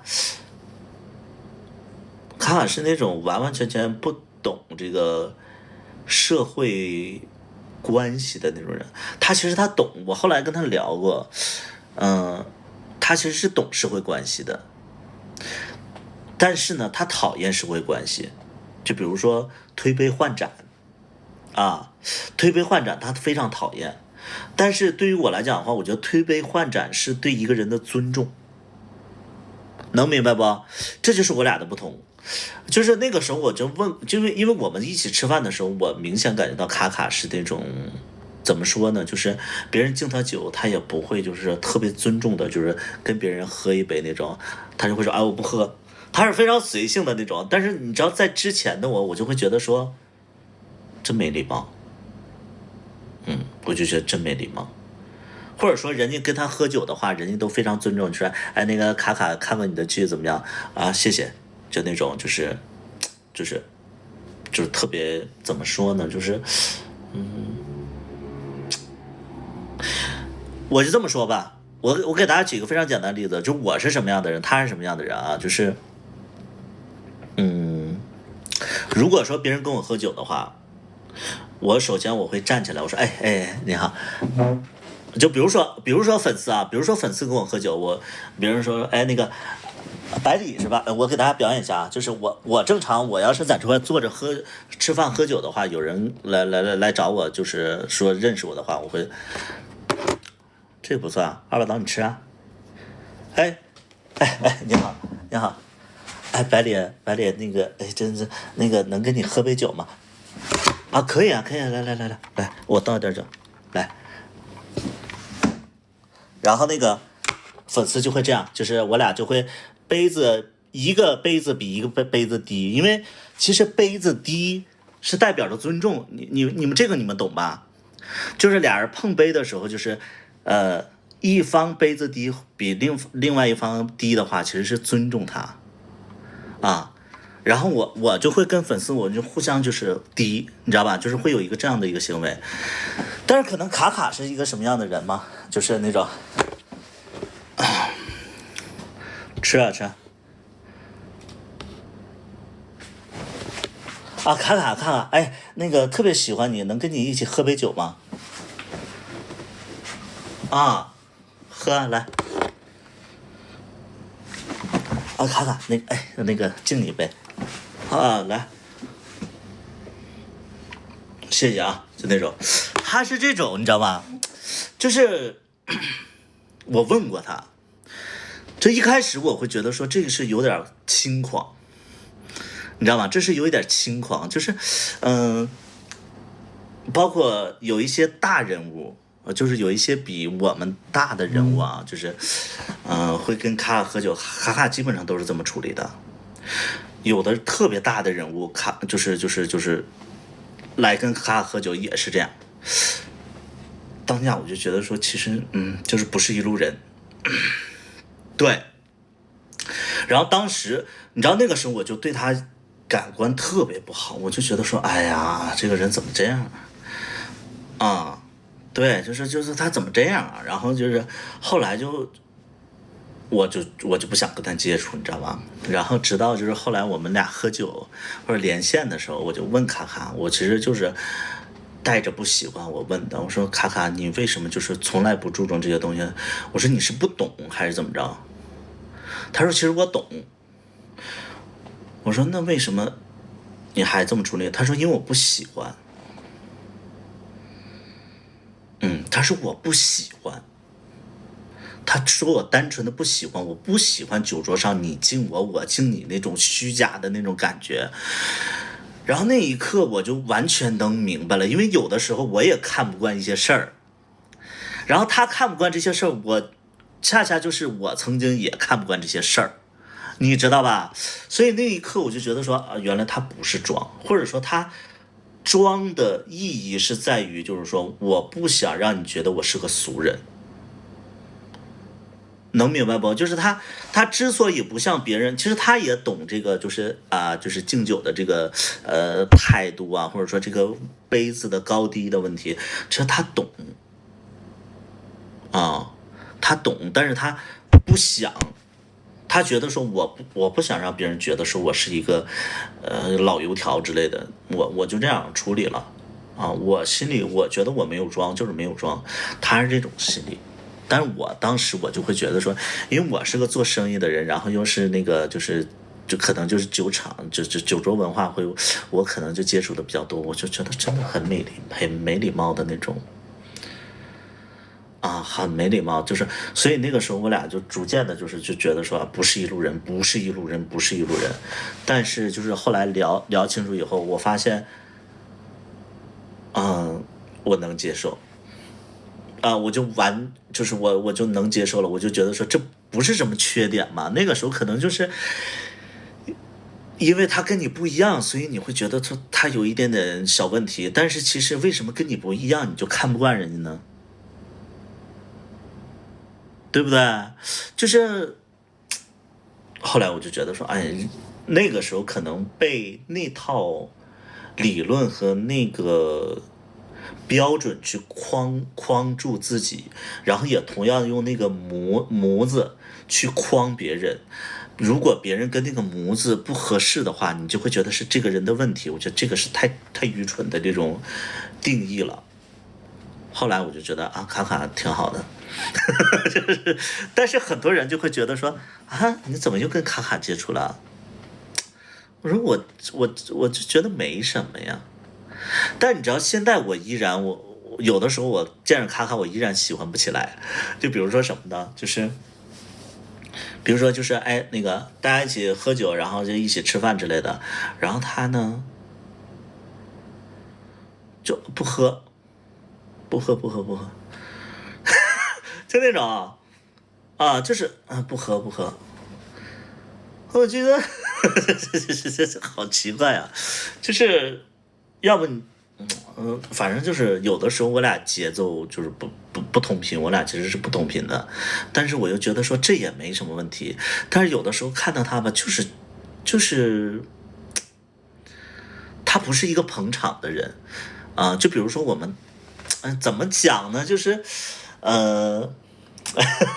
就是不喜欢，但是也没那么讨厌，但是又偶尔又会觉得说，大家接触了这么久了，然后就是情感也会比较丰富了，但是又会觉得说他好奇怪啊，就是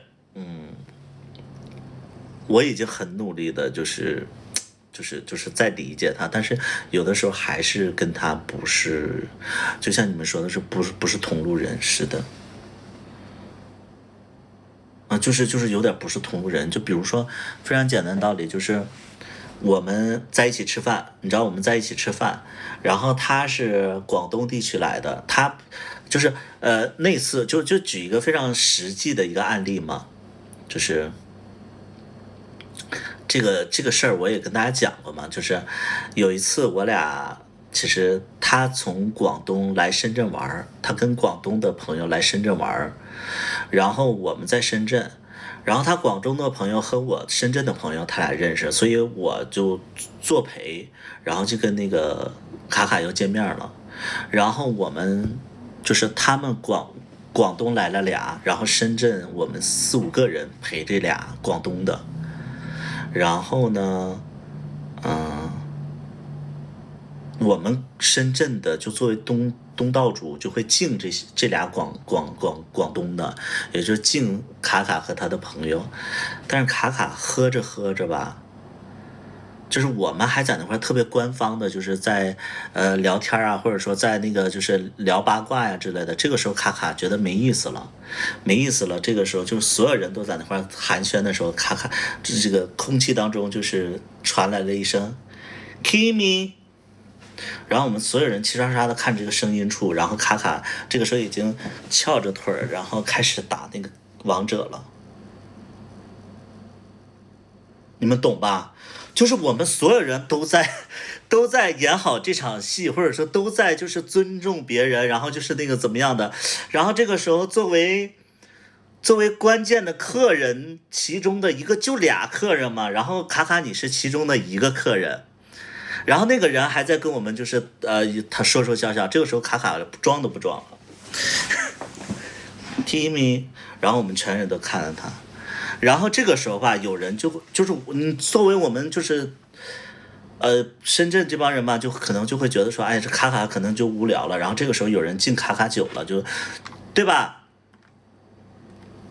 就有的人就开始敬卡卡酒了，就因为就会觉得说那个。酒桌上打王者其实就代表他觉得无聊嘛，那我们赶紧就是，作为陪伴方，我们会觉得说，就是我那边朋友就可能会觉得说，哎，这个招待不周之类的，然后这个朋友就说，那个卡卡，咱们再喝一杯，哎，那个怎么样？哦，我不喝了，就这样，他不喝了，他就开始打游戏了。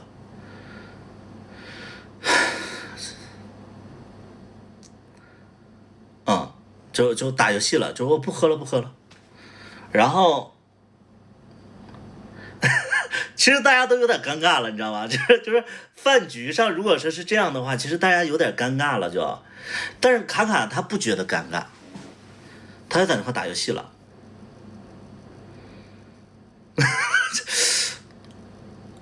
就是后来我们聊过这个事儿，但是就是这就是我跟他的不同，你知道吧？就是我作为一个油腻的人啊，我觉得我们是会有比较油腻的人。我们在这种场合，说实在的，我连手机都不会碰，我手机我都不会碰。就是我在这种场合，如果说别人为了我就是请我吃饭的话，我手机我基本上我都不会碰，因为我会觉得说你碰手机了可能会有一点不礼貌，我就觉得饭桌上你跟这个熟悉的人，或者说跟好朋友、跟家人吃饭，你拿手机就无所谓。但是如果说外边人单独请你吃一个饭，那顿饭可能3、4千块钱，我都不会碰手机，你知道吧？我都不会碰手机，然后我就全程就是，哎，跟住大家的，就是每一句话我都得跟，你知道吧？这样我才会觉得说，哎，我表现的我足够的就是真诚啊，怎么样的？就是我可能是这样的人。但卡卡完全跟我不一样。你看到这个场景的时候，你看到卡卡这个场景的时候，我就，哎呀，我真的就觉得说，哎呀，就是好想试着理解他，但我理解不了。啊，就是我好想去理解他，我好想站在他的角度去理解他的行为，但是我理解不了。就是我觉得完全不一样。但是你要说这是很大的问题，不是很大的问题，这不是很大的问题。但是你当下你就会觉得说，哎呀，好难接受啊，就每个人不一样，就是每个人的处事之道不一样，就是标准不一样，就是真的这个不一样。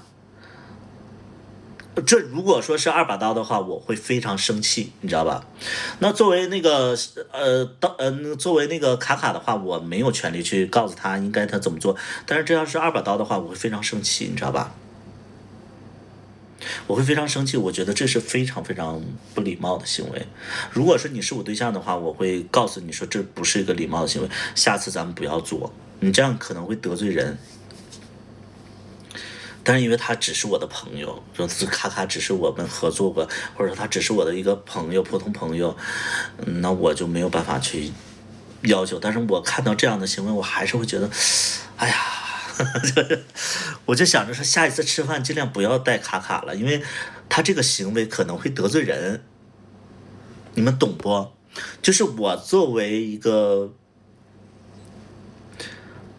我作为一个在社会上一个人物，我就觉得说，下次尽量不要带卡卡。卡卡这个行为肯定会得罪人，而且就是对，就可能会有这样的行为。就是我说啊，那我不带他了，让人很难看。对，但你要说什么问题，没什么问题。就没什么问题。但是你知道，就是卡卡，因为卡卡这些事儿吧，我跟卡卡说过，包括我在直播间里说完了以后，卡卡也从侧面去听别人就说这个事儿。卡卡逐渐他不敢跟我一起吃饭了，他可能觉得我吃饭事儿特别多。他可能觉得我们的饭局事儿特别多。他可能觉得说百里也事儿特别多就是这帮人事儿也特别多，他就不敢跟我们这类人去接触了，特别是不敢跟我在一起接触了因为我们饭局上真的很小心的，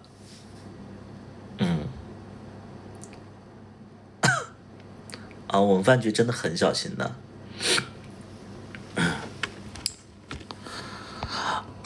是啊，就是熟悉都还好，你要不熟悉的话，可能对他，我就这么说，如果说同样的事儿，如果说是发生在2把刀身上的话，2把刀有这么热度这么高的话，2把刀要是在酒桌上这种行为的话，可能注定了2把刀走不长远，他红不了。因为你要想红，或者说你想接触一些对你有帮助的人，其实他们的段位会比较高，他们可能会处于在社会的一些，社会会有一些规则，你只有通过他们的考验，或者说让他们认同你，你才有机会往上走。这就是为什么卡卡他发展不起来的一个主要原因。我这说的有点严重，但是在我的眼里是这样，就是卡卡限制了他的高度了，他这个行为限制了他的高度，你们能明白不？就是他这样会有人会觉得他不好，会压着他，或者说不给他机会了，甚至有的就是真的，你们没见过那些大佬真的是，甚至会觉得这就是不尊重，以后你别见了。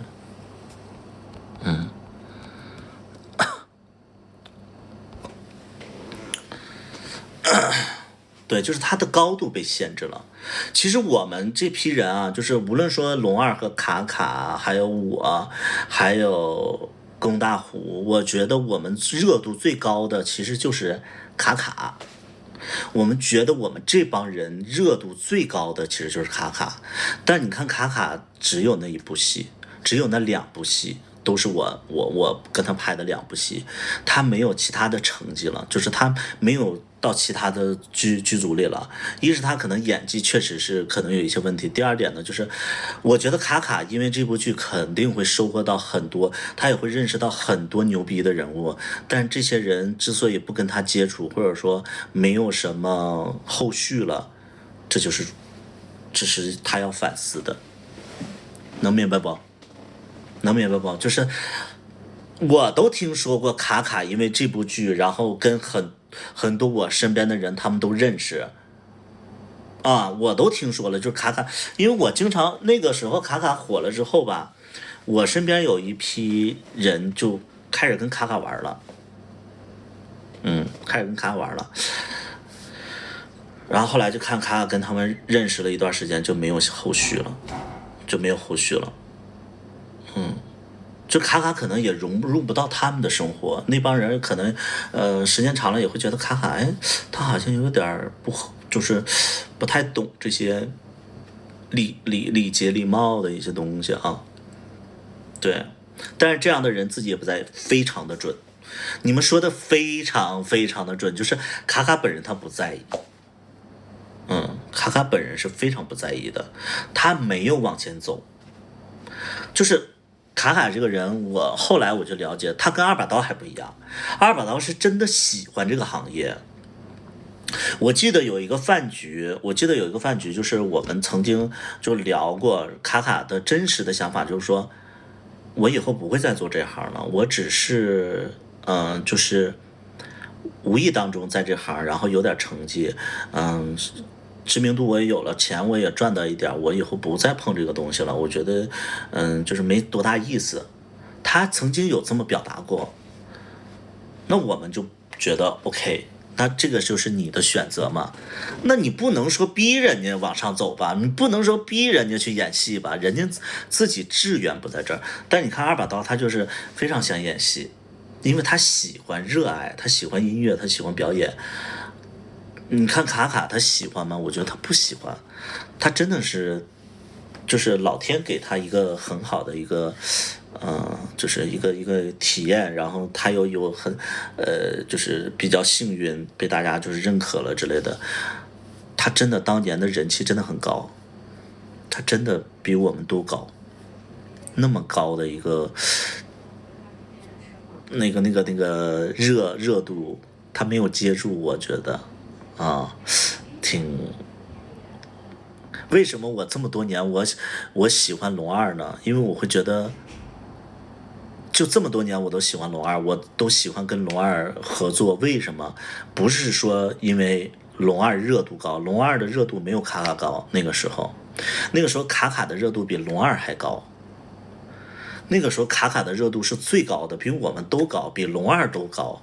但是我为什么最喜欢跟龙二合作呢？因为龙二他热爱这个东西，他努力的在做好。但卡卡呢，他是误打误撞进来了，然后有一些成绩，然后他其实对这些东西有点不懂，他比较吃力，然后他也不觉得说这个表演有多重要。他不觉得说做自媒体有多重要，他有点就是觉得说无所谓，他是无所谓的无所谓的。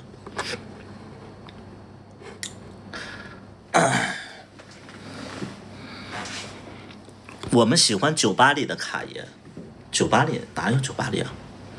他没有在酒吧里啊，他没有在酒吧里啊。我觉得卡卡也就是卡卡，后来我就了解，我觉得卡卡喜欢喝酒，他不喜欢跟我们喝酒，他喜欢跟那些就是我觉得卡卡的心理年龄不是很大，能明白不？就卡卡的心理年龄不是很大，他喜欢的是就是跟他同样心理年龄的人，他喜欢那种就是大家无拘无束的，哪怕说错了话，大家也不那么斤斤计较的那种氛围。他喜欢这种交朋友的这种，就是交朋友的这种状态，他不喜欢那种就是工作的那种状态。对，就是我那个时候我看到，可能他在就比如说我们那次吃饭，可能一顿饭两万块钱的一个饭局，我会非常喜欢2万块钱的饭局，我会，你知道这就是不同。我去2万块钱的饭局，我会觉得哇，我在这个2万块钱的饭局里边，我能学到好多东西。我会觉得这2万块钱的饭局里边，我会认识好多人，我会见识好多东西，我因为这个饭局我会开心，我会兴奋，能明白不？就是我接触到这些东西，我会觉得我进步了，我会觉得说啊，这就是人生，人生好美好啊，好愿意去体验这种生活。就是大家在吃什么，就不论说吃什么，就是大家在学那个餐饮礼节，比如说什么筷子去夹那个什么夹到哪儿，什么你左手刀叉右手什么怎么着，就这些东西，我去接触了，我会很开心啊。我觉得就是说，这个酒叫那个塔记。那个日料叫那个omakase，那这个什么什么生鲜呐、什么就这些东西，我会觉得说啊很高级，我会沉迷于，或者说我会兴奋，我会愿意去参加这种。但我觉得卡卡绝对不是，卡卡会觉得说干嘛在这吃啊？去大排档不好吗？走吧，咱们去吃串吧。哎呀，我不想在这喝了，我想去喝啤酒。哎呀，这红酒太难喝了，你知道吧？不一样啊，不一样，就是完完全全不一样。就是那个时候你就会发现，我跟龙二其实我跟龙二可能更偏向于就是人生的体验，然后就是说人往高处走嘛。然后有的时候龙二也想拉着卡卡，我也想拉着卡卡的时候，我就发现卡卡不需要，不喜欢，不是一路人。我跟龙二是一路人，就我跟龙二其实都是喜欢音乐，想往上走，然后要努力。我们要知道钱能做到好多事儿啊。对，我们是喜欢这种的，我们对生活是有追求的，然后我们想去就是所有的那个发达国家，我们去走一走，我们去多学点外语，多去见识一些就是什么高科技呀，多去接触一些行业呀，多跟一些有牛逼的人物去接触。我们可能是这种思想，我跟龙二可能是这种思想，所以我跟龙二就是，如果说是芝麻三个人的话，我们仨的话，我跟龙二是非常接近的，但是我们跟卡卡就是不行，就是卡卡跟我俩其实都想的都不一样。对，就是我们真的不一样，就是有的时候真的就会觉得说，不同的选择。感觉他是真的喝酒，真想喝酒，而不是学习交流礼节这个东西。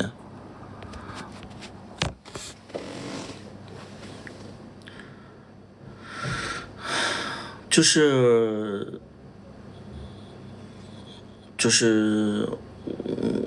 我觉得怎么样选择自己的人生都没错啊，怎么样选择自己的人生都没错，就是不要去被别人定义。我只能说是什么呢？就是卡卡这种生活吧，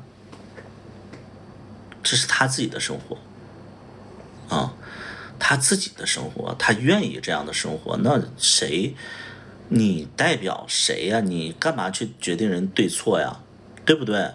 我就觉得这个太正常了，就是所以我现在我觉得只要我们不在一起吃饭，我觉得我都都可以啊，我觉得我都可以啊。对，我只要我不跟他在一起吃饭，我跟他在一起吃饭，我确实会尴尬，我就会觉得我们都认识，就是不好，店长为什么那么火？我觉得首先龙二不是那个，我觉得那个卡卡的那个形象很好哎，就是我一直都在说卡卡长得有点像年轻版的黎明，就他再瘦一点，其实他很像黎明，他不像雷佳音。你们要真正的去看年轻版的黎明，他非常像。他们那个脸型，他们那个身高啊，包括那个感觉啊，其实他很像年轻版的黎明。啊，他可能没有黎明眼睛那么大，可能他后期他也胖了之类的，他很像。你真的感受不到卡卡的颜值，其实我能感受到，就是我都会觉得说他有观众缘啊，他特别特别有观众缘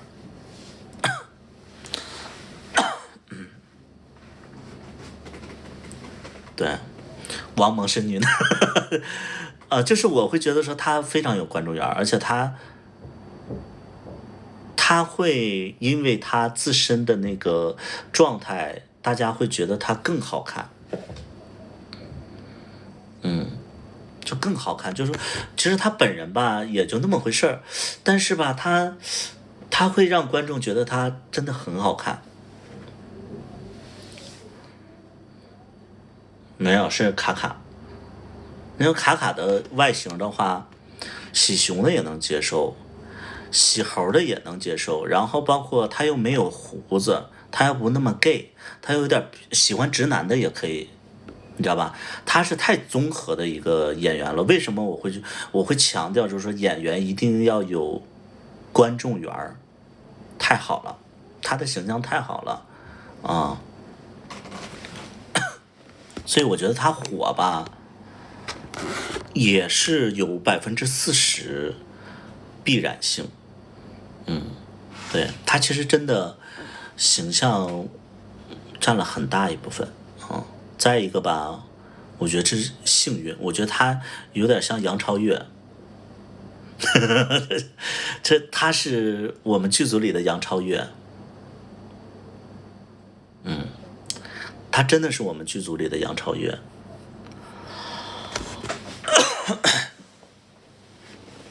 非常幸运，然后因为你看杨超越也是演技不好，唱功不好，形象好，然后又有观众缘，然后有亲和力，然后也是不管世俗眼光的那种，就是他就是我们剧组里的那个杨超越，你不佩服不行啊，你不佩服不行。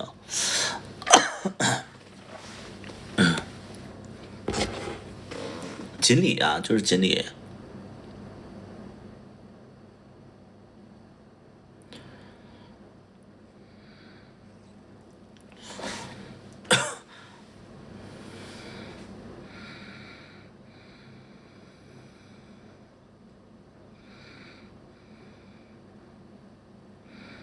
超越情商很高，主要你给的。是人设太好了，我没有给他很好的人设。其实那个真的是剪辑师在剪的。其实我那个人设，其实我那个剧本，我那个角色，其实就是很一般的人设呀，对吧？我觉得他那个角色就很一般呐，是剪辑师给他剪了很多呀，戏份也不多。他原本他就是个打酱油的。他原本就是那个店长那个角色，其实他就是一个打酱油的，他没有原本设定，他连半集都不到，但那个剪辑师给他剪了1集多，对，给他剪了1集多啊。然后大家真的会因为，就是剪辑师剪出来的东西，会觉得说他是一个主角之一，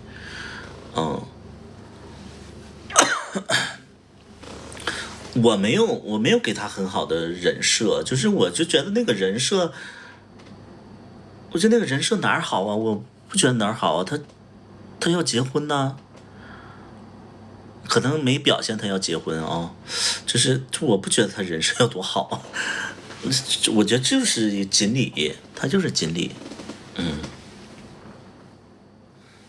他就是个锦鲤，也就是他就是很好，就是他的命，就是他幸运，我觉得他就是这真的是别人做不到的，对，我觉得真的，我的妈呀！我觉得第一部，我第一部的时候我就觉得说这帮演员就龙二演的非常好。龙二我觉得真的是就是他怎么演我都觉得顺。我觉得第一季芝麻第一季火的一定是龙二，结果呢，龙二居然因为人设被大家讨厌了。我说他的人设哪儿不好啊？就是龙二的人设哪儿不好啊？卡卡的人设哪儿好啊？就是我不懂观众，你知道吗？就是大家可能避重就轻了，就是我作为导演和编剧看重的点，观众不看重啊，你们知道吧？就是我会觉得说，如果说就是这几个角色，我最爱的还是龙二那个角色呀。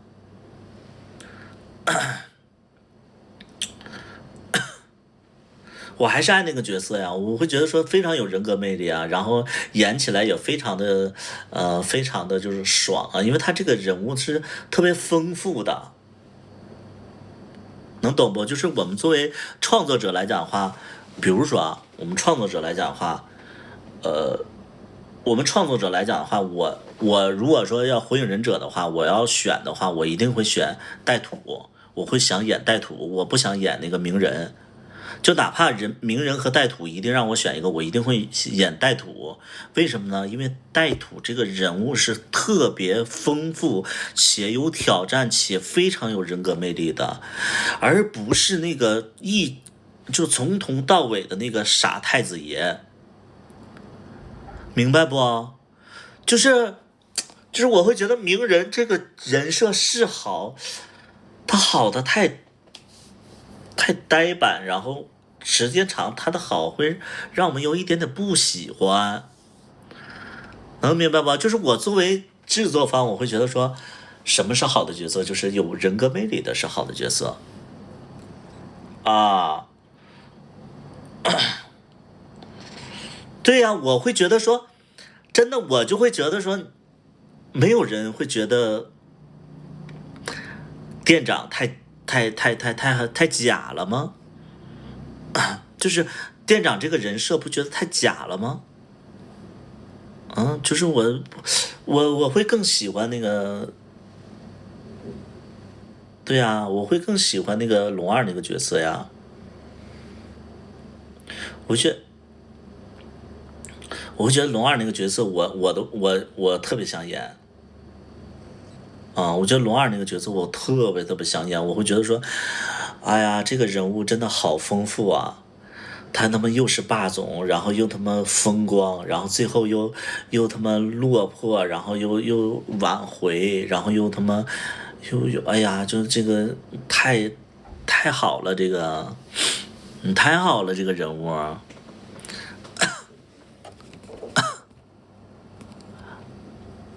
奈何观众就是喜欢卡卡西的，所以我就会我会觉得说，后来我就，所以你知道吧？那个当时我找二把刀来演戏的时候，二把刀也想演反派。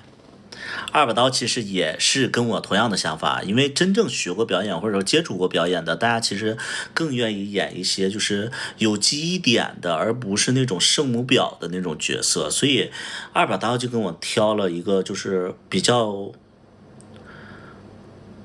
没那么忠心且有一些人格缺陷的一个角色。我说二把刀，我说如果我是你的话，我跟你的想法是差不多的，但是如果说作为一个制作方来讲的话，我们有一些经验，就是一定要挑选人设好的，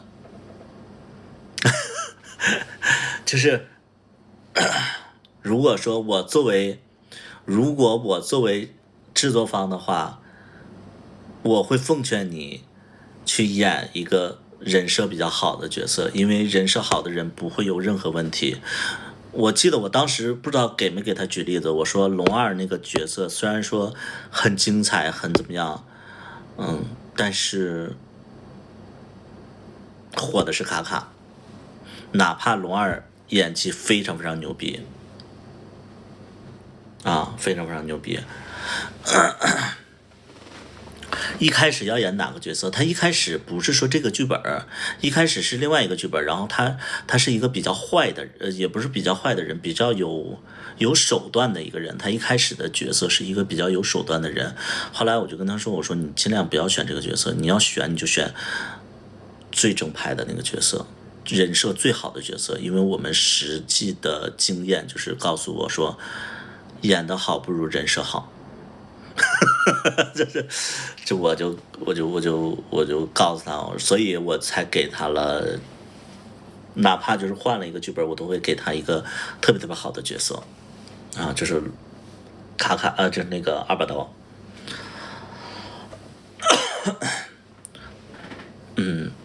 刀刀演不出来，刀刀我觉得演坏人好演，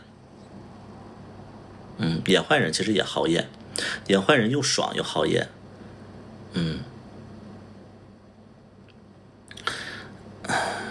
梁宇这个角色很圈粉，他原本可能会更圈粉，但是他演的确实是也不太好。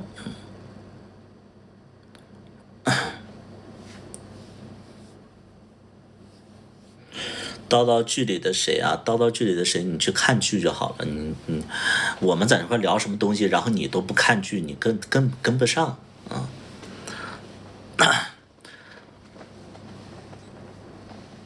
反派比正派要求高吧？不是，反派其实好演，正派我觉得不好演。正派我觉得演正派很容易就演得过于圣母婊了，能懂不？你要是演坏人的话，大家会觉得说他演坏人，然后我能理解坏人。但是有一些好人，他们就比如说我看那个姚金玲和那个佘诗曼的那个叫什么？刘三好和姚金玲，我一直都觉得姚金玲我能理解，刘三好我觉得他是不是腹黑呀？我觉得他是不是腹黑呀？他是不是就是，要不然我觉得这个角色好无聊啊！就我很期待着就反转，你知道吧？就是那个，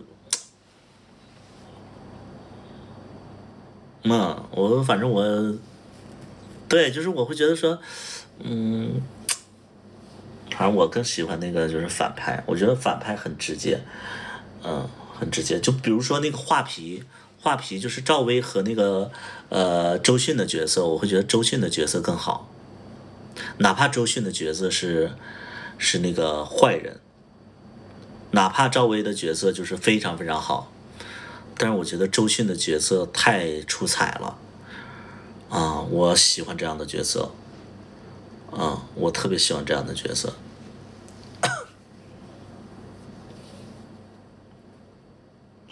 可能真的我的视角跟大家不太一样，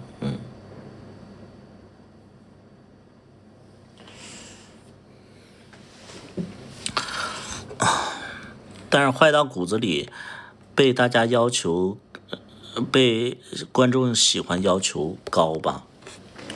坏到骨子里被大家喜欢，我觉得就是也不太容易做到，对吧？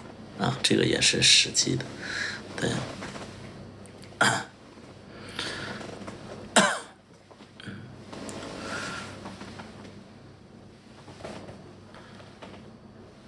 反派比较脸谱化，反派不脸谱化，正派才脸谱化。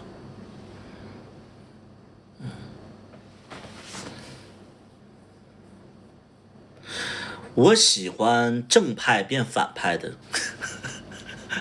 我不喜欢洗白，我觉得洗白好无聊啊。我喜欢一开始他是个正派，然后他被逼的变成反派了。比如说那个小鱼儿与花无缺里的那叫啥来着？小鱼儿与花无缺里的那个女的啊，我喜欢正派被逼成反派，我就觉得好爽，好爽啊！江玉燕，对，我觉得这个角色我非常非常想演，就看着就非常非常爽啊！他一开始也不正派，但是我知道他有被逼的过程，我觉得这个挺好的啊。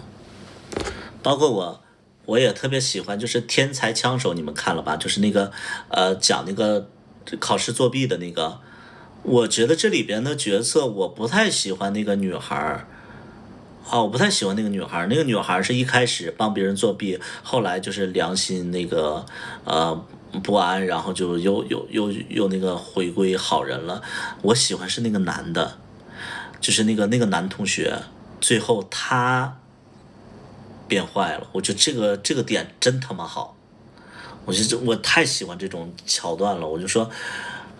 谁也不会猜到他会变坏，但是他变坏了，就是真的好人和坏人对调了，我觉得真好啊！我可能更注重这些东西啊，就是创作，我们更注重这些东西啊。看过巨人吗？我看过那个电影版，没看过电视剧版。对，我不喜欢老套的东西，我不喜欢，对，我喜欢反转，是，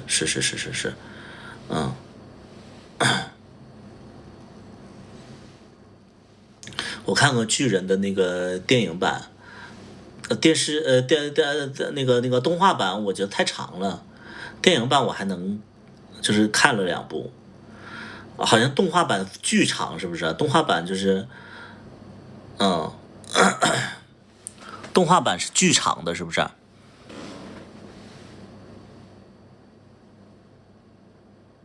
啊，也不算长。有好几季，啊，他屠了世界是不是？哦，我看不完，我就觉得好漫长啊！我就每次看我都看不完。我有的时候我就是一口气看完什么巨人的那个巨人的晋级，然后就看着看着我就睡着了，太他妈长了，然后我觉得太长了，而且。他又是外国的名字，然后就是记不住人名，记不住人名。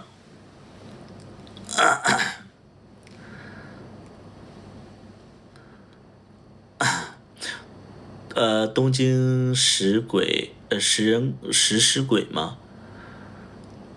啊，我们不这么叫哎。我看过东京食尸鬼吗？我们不这么叫，我们叫东京食种吧，是吧？食尸鬼我们不这么叫啊。是不是喜欢鬼灭的三哥？我不喜欢三哥，我喜欢那个老二上弦二。就是我看上弦二，我就会觉得说，我操，太牛逼了这个人物，我特别喜欢老二。我觉得三哥有点俗套，你知道吧？三哥我会觉得很俗套，老二真的贱死了。我在看那个就是那个每次看那个，我就觉得老二贱死了，想一刀捅死他，你知道吗？对。上弦二对非常非常贱，你知道吧？这好有人格魅力啊！我觉得三哥的线就真的太俗了。对，我觉得老二太有意思了。然后我还喜欢那谁，我还喜欢那个。我喜欢小蛇，还有小风，啊，怪奇物语没看，好像也很长，啊，我喜欢小蛇和小风，特别喜欢那个风柱和蛇柱，啊，然后还有点喜欢霞柱和那个水柱，反正我不喜欢那个火柱，我不喜欢那个就是岩柱，我不喜欢岩柱。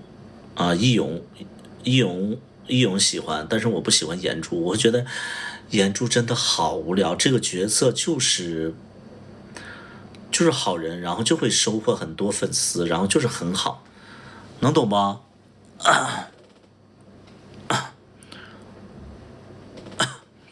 那个咒术回战，我喜欢那个就是那个第2代暴君。咒术回战我喜欢第二代暴君，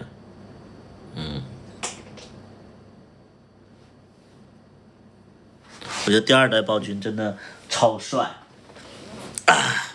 对，真帅呀，真惜啊，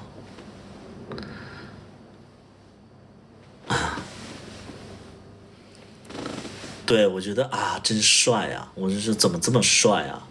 然后其实我看那谁，我就看那个主角，我都不愿意看，我就二代那个暴君一出来，我说真他妈帅啊！然后我特别讨厌那个遗骨犹太，我不知道为什么我特别讨厌遗骨犹太，我是真讨厌，我就特别喜欢1代和2代暴君，我都挺喜欢的，但是遗骨犹太我是真的喜欢不起来，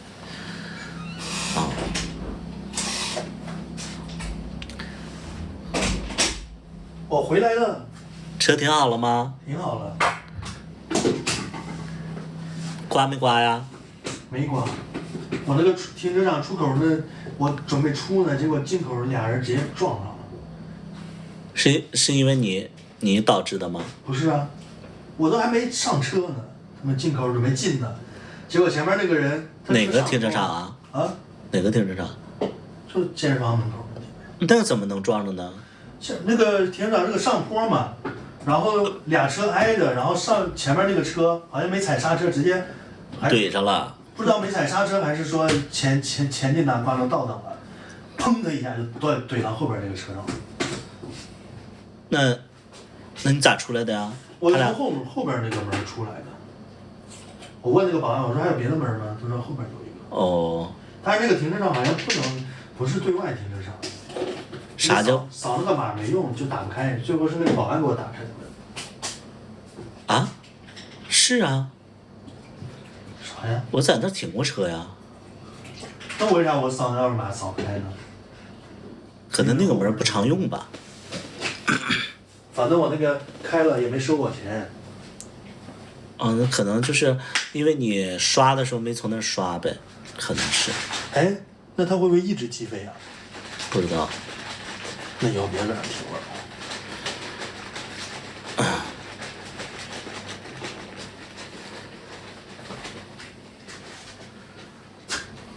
现在人多吗？人还不少嘞，就这个点儿，我记得11点多人还有那么多人嘞。这破健身房，你管说我不陪你健身，就是因为人多。得了吧。又不是没你练的，人我说人不少，是相对于这个时间点来说人不少，实际上没多少人。你干嘛这么 man 啊？你开完车你 man 起来了你，特别顺畅是不是啊？自己开车的感觉怎么样？大越野呢，只有真正的 man 人才会开那种车。好的。你以后都不配开那种车。行。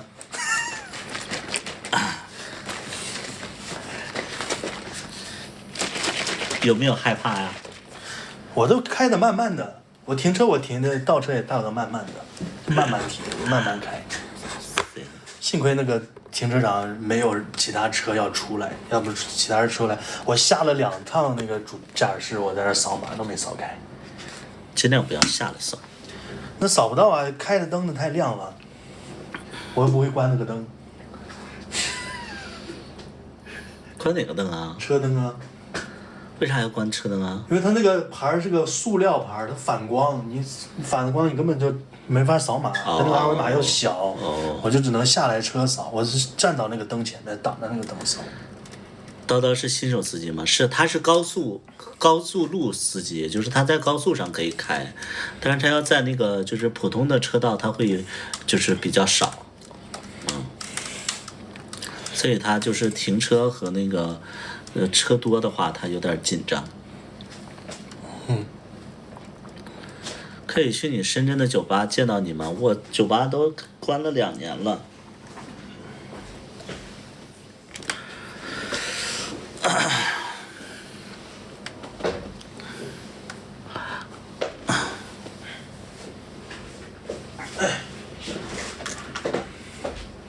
今天洗3回澡了，又得洗澡。你别在这胡说，你给我滚！就是滚！别在这胡说，滚！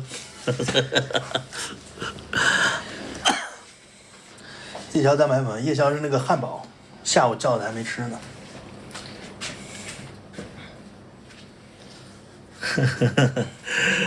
好像知道点啥，你不用知道。今天是浇凉日，浇了2次，洗了3回澡。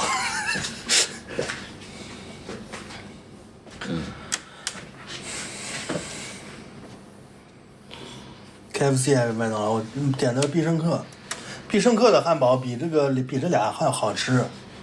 必胜客的那个什么牛肉堡，反正是牛肉好吃的那个吧，好吃，好吃。我觉得好吃。都我要吃日料。我今天赚了多少钱？完吃不了日料。200块钱能吃日料吗？吃不了。能吃吧。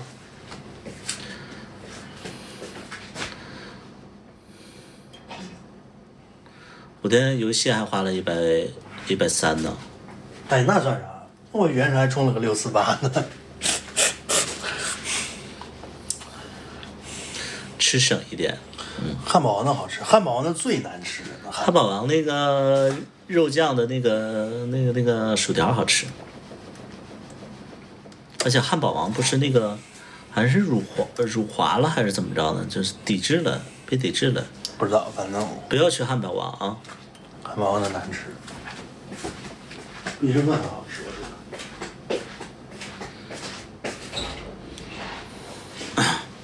汉堡王那个意酱薯条，意酱，薯条还是麦当劳好吃，其他就一般的。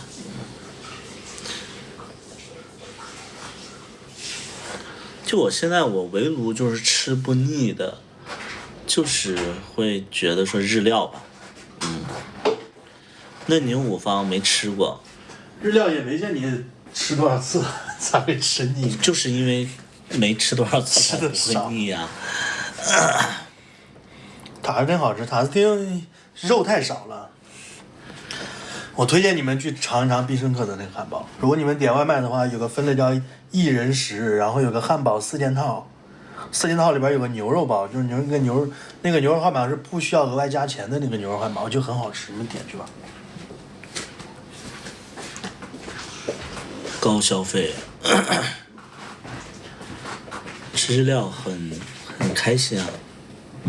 老公，我要洗澡喽。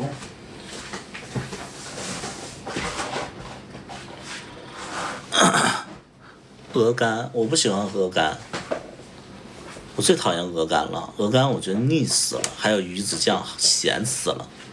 我不知道为什么大家会喜欢这些东西，就是可能富人标准吧，可能咱们不是那种富人就吃不懂。啊，我觉得鱼子酱真的好难吃啊，然后那个鹅肝真的好腻呀，吃不惯。然后我吃寿司也是吃那个生的，不吃熟的。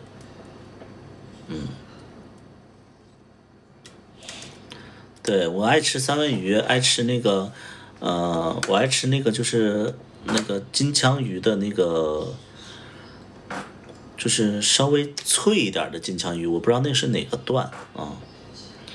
金枪鱼，黑松露我也吃不懂，我吃不懂。这每次我，好，就是没感受到多好啊。我也不知道，反正就是有的那个金枪鱼，会比较脆，然后就是肥瘦相间，不那么肥。有的那个部位就特别肥，我也吃不了。油脂不多的，油脂多的我也受不了。我这都进步了。我第一次去日本的时候，我看那些日料，我都觉得啊，好难吃啊。突然有一天，我就有一天，然后就能吃了。我也不知道是突然哪一天，我都忘记了。咬的脆脆的似的啊。手术做完了吗？没做，现在没做呢，我都不打算做了。别跟他说，我都不打算做了。我觉得我就减肥，不用做手术了。那玩意儿做手术，我听说做手术跟钱不钱的没关系，就是巨疼，而且就是特别伤那个气，就是伤你的本源，就是做手术会这样，所以我就说我不打算做了。对，就是我就减肥吧，尽量的不要做手术，确实是伤身。我就减肥，我过一段时间我减肥。鼻子的手术，我有一块骨头长出来了，啊，就我有一块骨头，我有一块鼻子里边的骨头，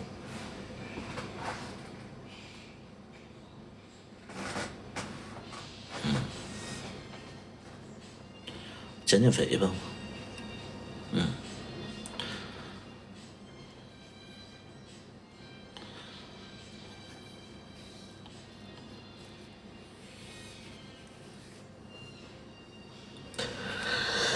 哎呀，都这个岁数了，啥身材不身材的。我觉得我现在出门能洗个脸，我觉得都算是特别重要的，特别重要的一个聚会了。对，我现在我出门我都不爱洗脸，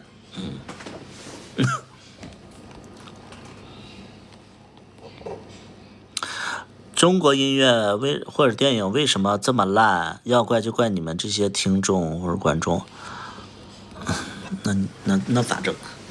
图图从瘦到现在一直帅，别捧臭脚啊！我跟阿宝道不一样，谁捧臭脚我会很膈应这种捧臭脚的。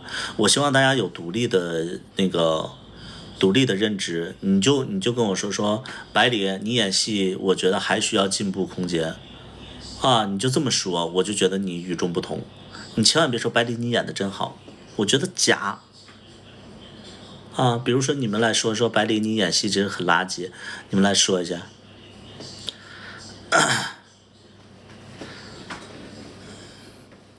好，这个人拉黑。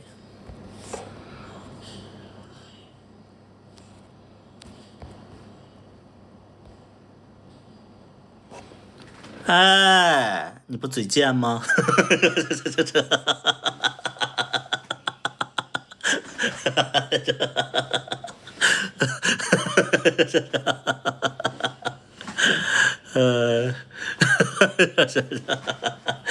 把心里想法说出来了，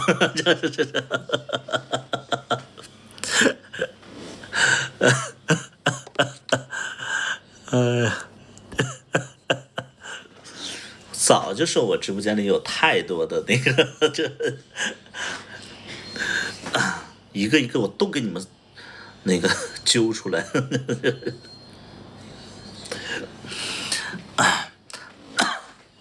为啥很少听自己的歌？因为其实你就是你，因为每个人不一样，就是你们可能作为听众来讲的话，你们可能听个10遍8遍的，可能你们不觉得多，但是你知道，就是我们从创作再到小样，再到录歌，再到出歌，可能这一首歌我们不经意我们就要听100遍，能明白不？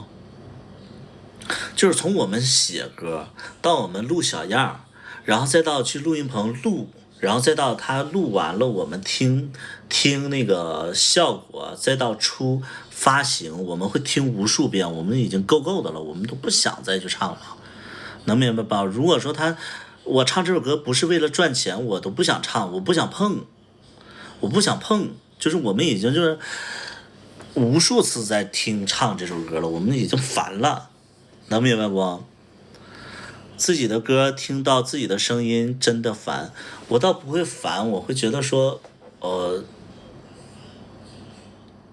如果说它是个商业演出，我愿意唱啊。这我的歌拿出来唱歌能赚钱还行。说实话，不用捧臭脚啊！你再捧臭脚，我真的发火了啊！我的那个黑名单还有好多氛围的啊。天天在演唱，最后我们有没有？谢谢走过忘川，谢谢。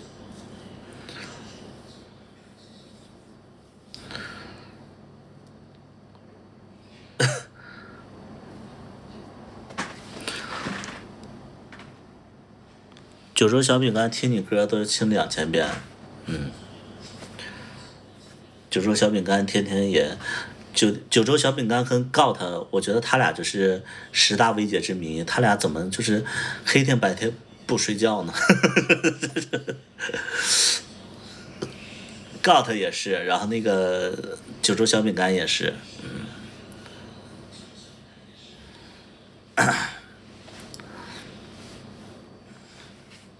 上学时候很喜欢听，谢谢啊，谢谢，大家不用夸我，我不喜欢大家夸我，但是也别骂我，特别是不能实名制骂我，你们就是在心里骂一骂就好了，你们千万别在网上骂我，我会自闭的，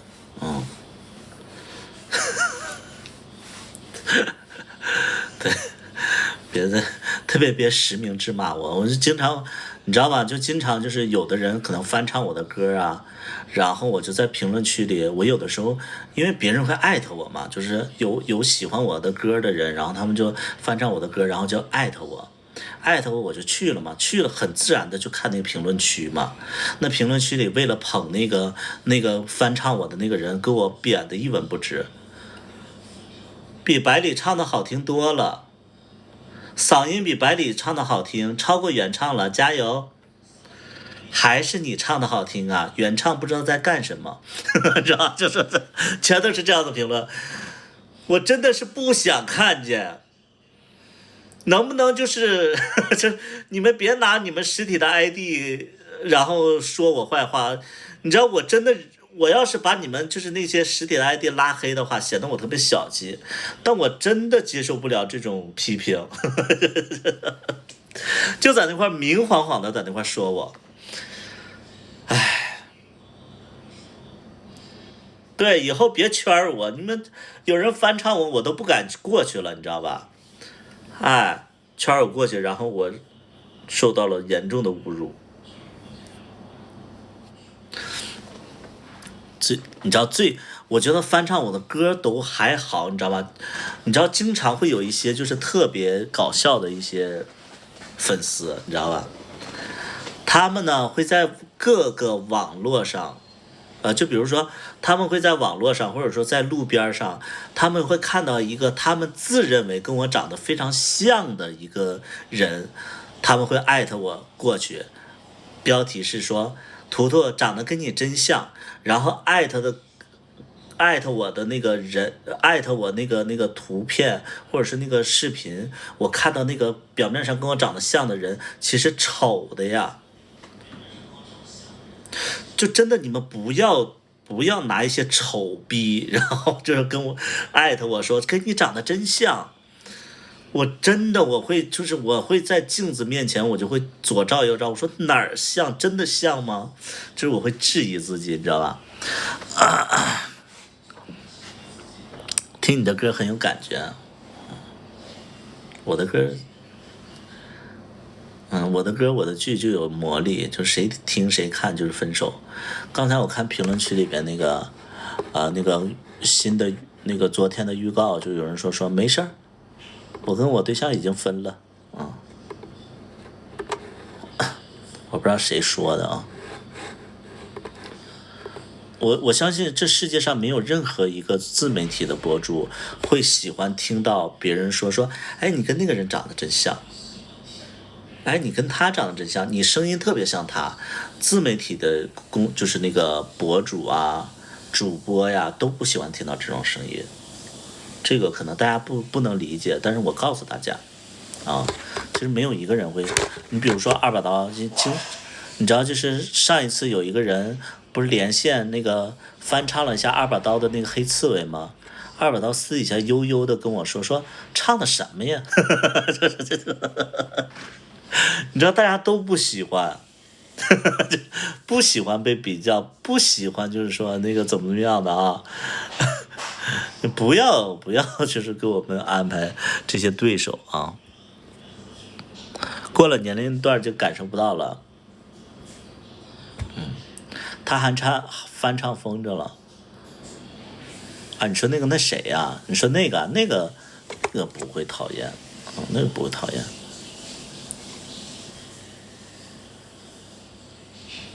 就像小的时候啊，那我还好。我敢说你直播间里听众音乐审美也挺低级的。这个叫抽离，我觉得你这个名字写的真的，就是你起的这个名字起挺好的，这跟你真的挺像的。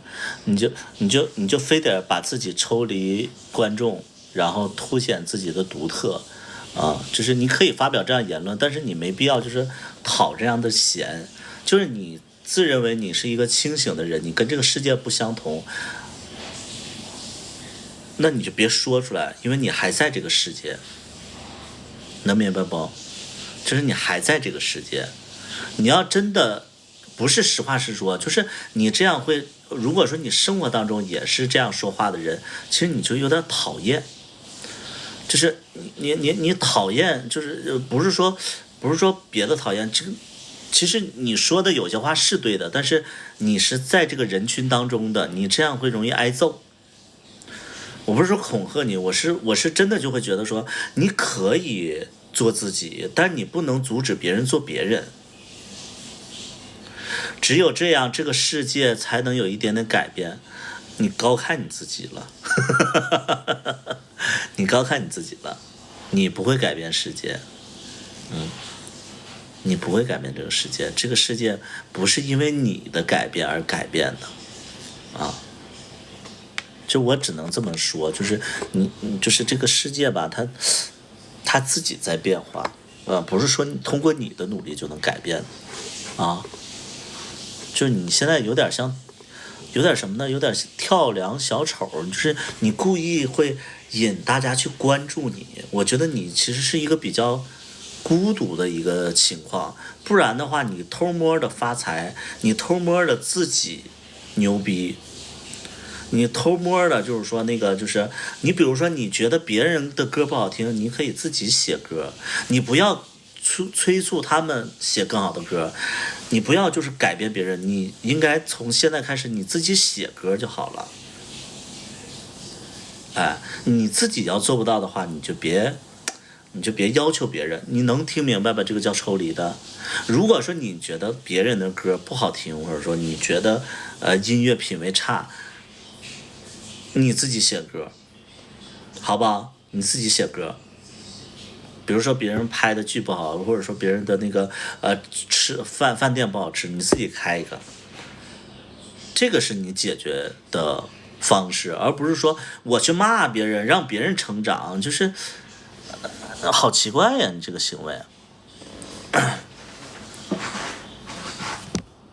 对不对？你这个行为，你这好奇怪呀。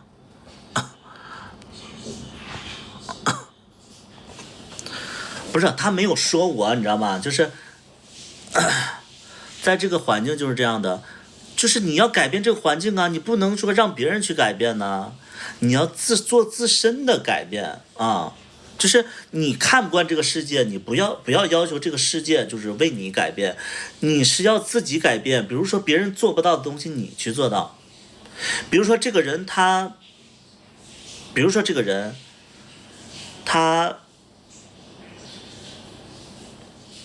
不上进，你上进，你上进到足以去引发他上进，这是你该做的，而不是说他不上进你就骂他让他上进。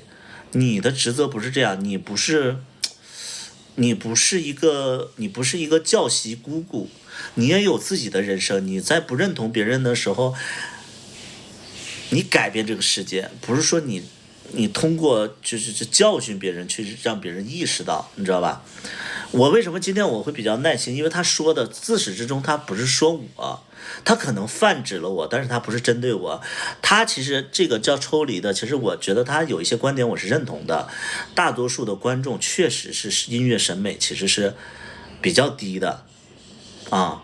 这为什么呢？因为你看，就比如说欢子啊、刀郎啊，或者说这个中国内地的一些音乐人，包括郑源呐、这种歌手，他之所以存在，就是说明大家的音乐审美其实不够高嘛。而且你看他们那帮人吧，就是流量其实挺高的。相反的，有一些特别牛逼的一些音乐，比如说华晨宇的音乐，大家不被接受。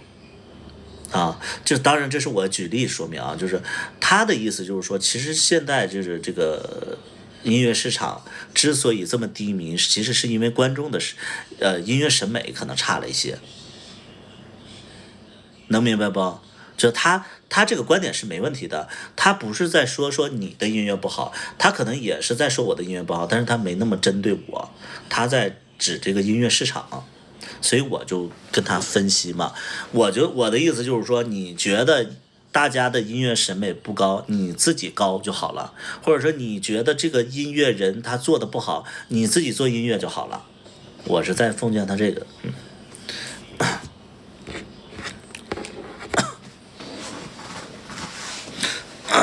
华晨宇，对，我说华晨宇啊。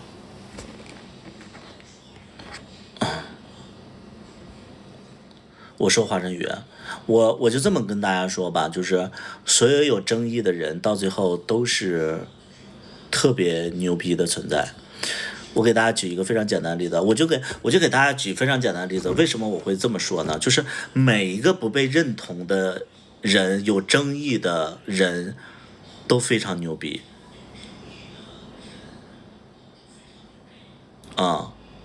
就是每一个不被认同这帮人都非常牛逼。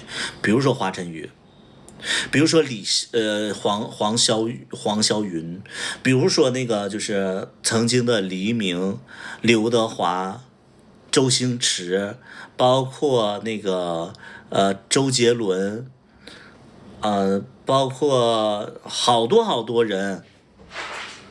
好多人，就是其实好多你们现在看起来牛逼的人物，曾经他在他那个时间，他那个时代都不被大家认同。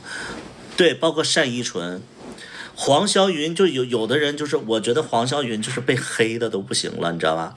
黄霄云就是翻唱了《左手指月》翻唱了《左手指月》，是不是叫《左手指月》？然后就是那个跟原唱比，有的人就觉得萨顶顶唱的非常好，非常轻松，黄霄云就是有点就是力不从心。但我恰恰相反，我真的很喜欢黄霄云版的，我不喜欢萨顶顶版的，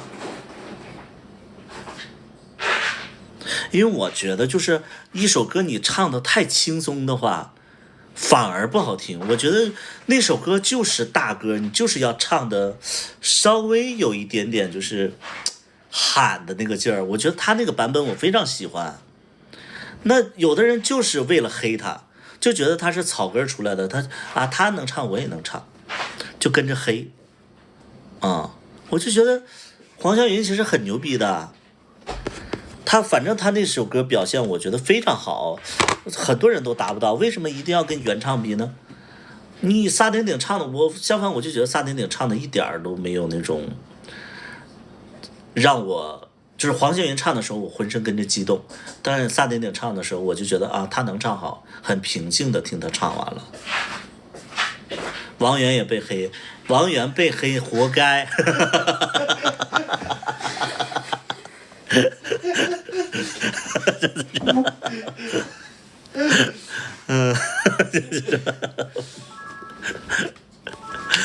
哎，王源我救不了他。黄晓云是女的，对。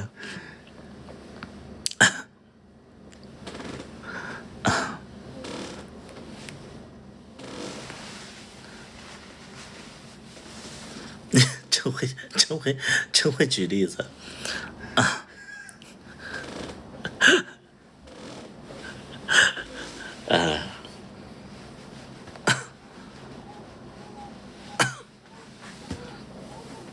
有人提起王源了，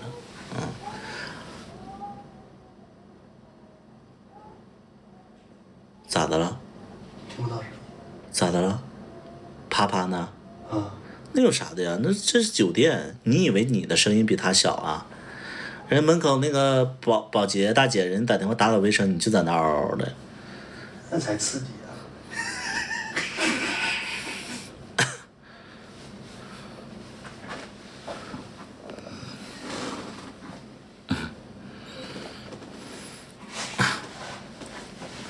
我都听到了，直播间都听到了吗？那么大声吗？叨叨怎么这么不害臊？他就是不害臊。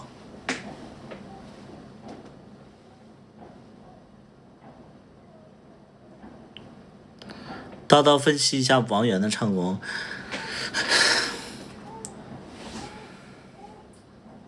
是男的呀？好像有点像。为什么声音这么粗啊？他抽了多少包烟啊？就是男的吧？分析一下王源的唱功。王源唱功就是他没唱功。王源是典型没唱功的，而且王源其实他连气他都不行。王源他唱歌都气都不够。我觉得你唱歌起码就是气要足，你没有气的话，你声音是虚的，能明白不？就是就是他没有力量。他跟大白嗓都没关系了，他是没有气啊，他没有气，就是你气不够那不行啊。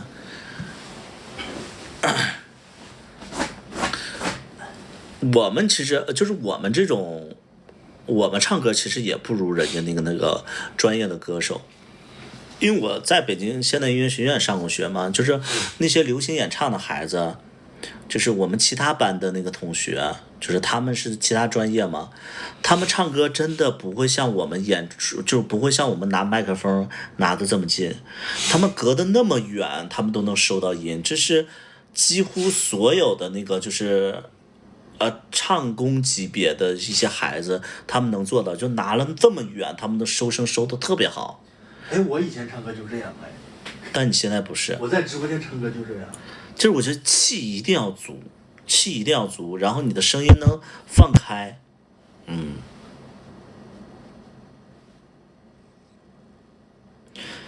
对，就是我们当然我们做不到那种，就是普通人其实做不到那种，就是就是那个声音那么洪亮，就气那么足，我们做不到。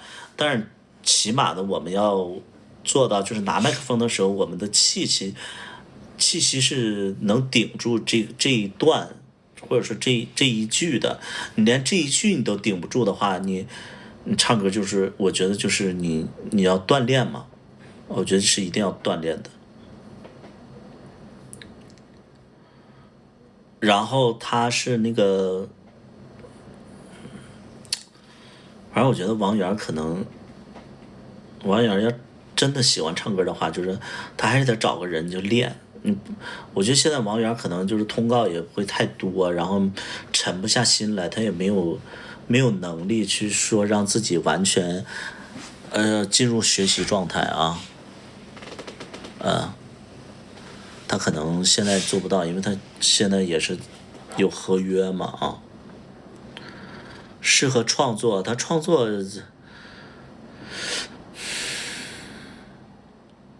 学过乐理吗？我乐理非常的差，我乐理非常差。我现在我只能说就是，我以后我也不会做这个东西了对，黄霄云很好，黄霄云很好，包括单依纯更好。黄霄云和单依纯，包括那个吉克隽逸啊，我觉得他们唱功都没问题。其实我说句特别爱得罪人的话，我觉得就是新生代这些选秀出来的孩子，比一些老牌的港台艺人要更牛逼，明白不？就是咱们中国内地的一些新生代的一些小歌手，就通过选秀出来的歌手，他们的唱功是要超过老一代港澳台的那个这些歌手的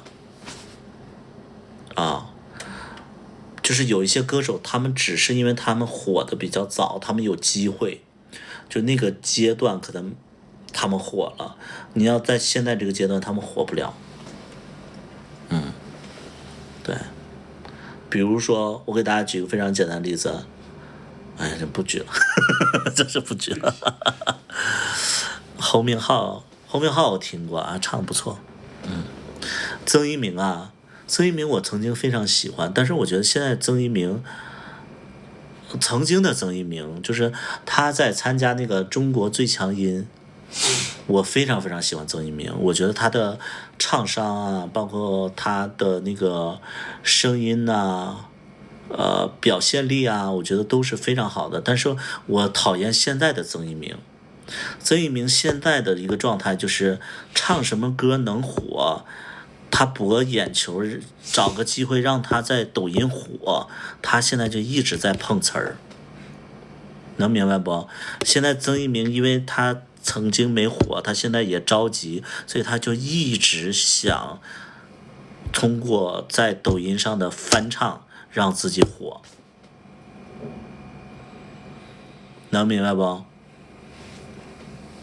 就是其实我之前我非常喜欢曾一鸣，曾一鸣的很多歌我都听，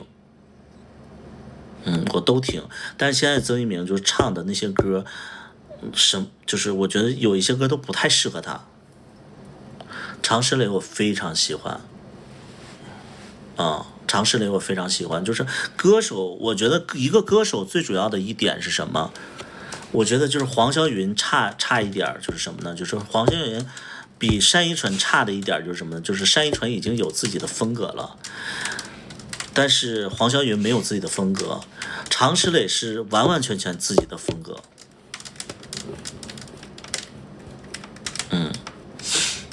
非常非常有自己的风格，包括他写歌，包括他唱歌都有自己的风格。我觉得这个一个歌手能有自己的风格太重要了。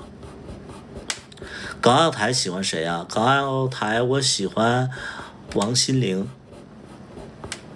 我喜欢王心凌。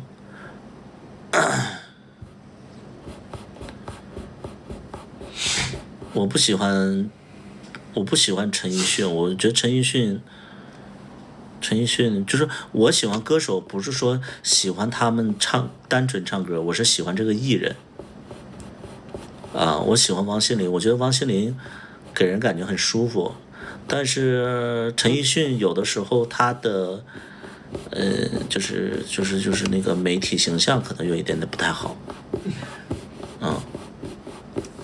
对，我现在就比较喜欢王心凌，如果说让我看演唱会的话，我首选王心凌。对，王心凌的作品也很好。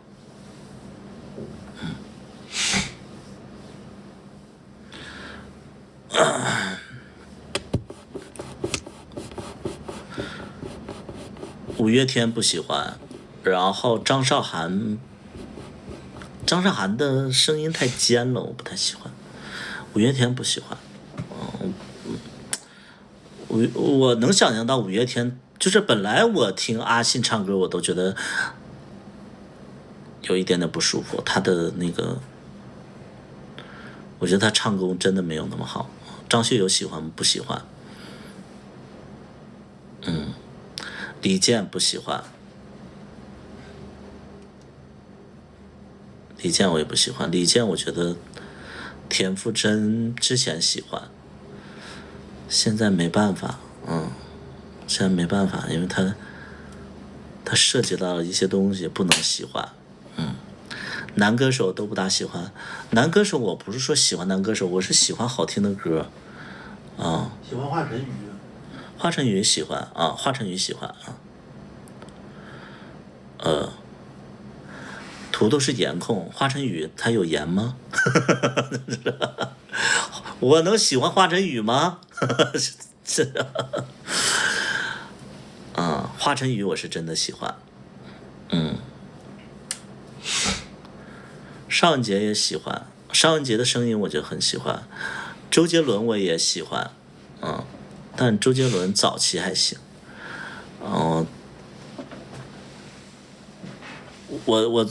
我其实我不太能懂那个等你下课那首歌，我觉得张国荣了吗？我喜欢范勇，谢谢。华晨宇的音乐是我觉得以后只要他不作妖，我觉得华晨宇真的是。有听外国歌手吗？我听是那个少女时代，我听少女时代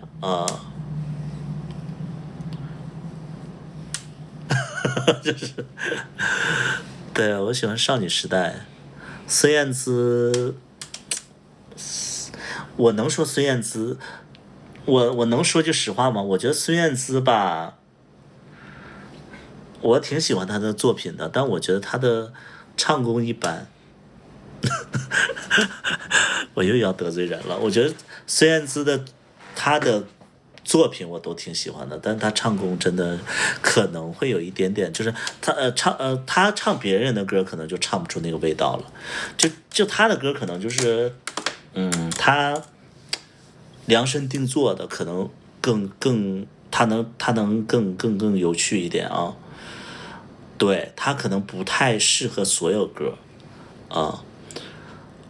现在比较吸引我的一个是王心凌，一个是单依纯，然后一个是徐佳莹，然后一个是华晨宇。现在我主要也就听这些歌，对，徐佳莹作品也很好徐佳莹作品也很好还有一个那个黄丽玲、阿令、邓紫棋。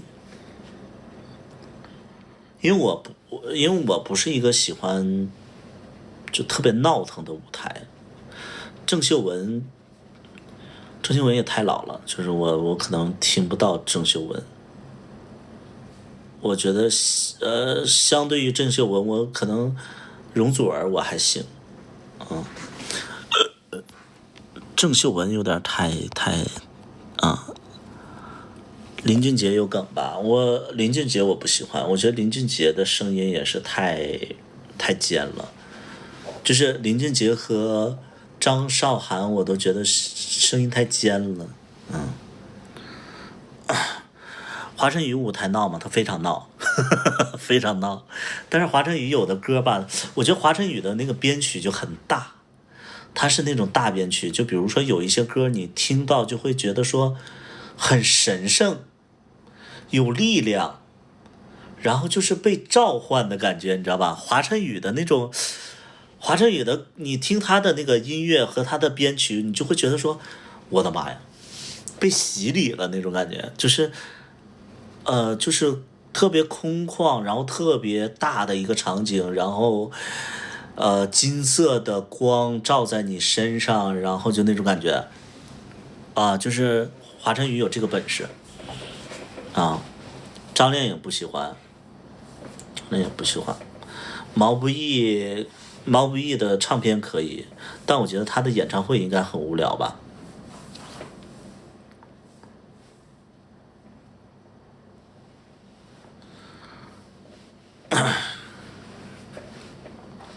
但你说我不喜欢张杰，但是张杰的作品我也听，就张杰有很多作品，我觉得真好。团队好，就他挑歌挑的真好，资源好。对，你要说他喜欢这个歌手不喜欢，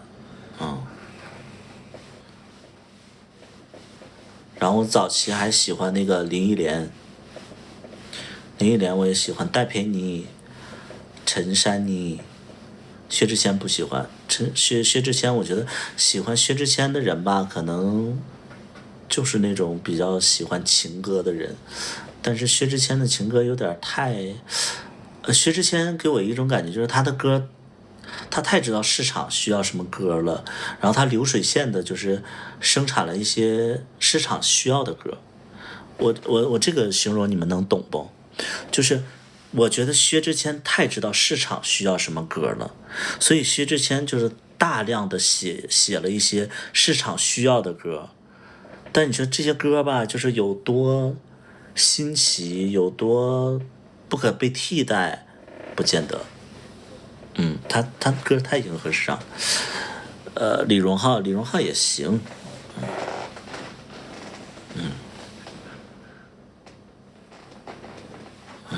就薛之谦，他，我觉得他逐渐的就知道这个，甚至他左右了这个市场，就是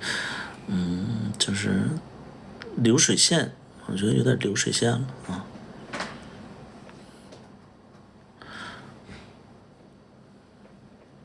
你的别怕我伤心唱的真绝，我的唱功别拿我的唱功骂我了啊。我的唱功真的很，然后我之前我还特别喜欢一个韩国男团叫 2PM 2PM， 林宥嘉我也挺喜欢的韩团我其实喜欢那个少女时代和 2PM， 然后也有点喜欢那个那个皇冠。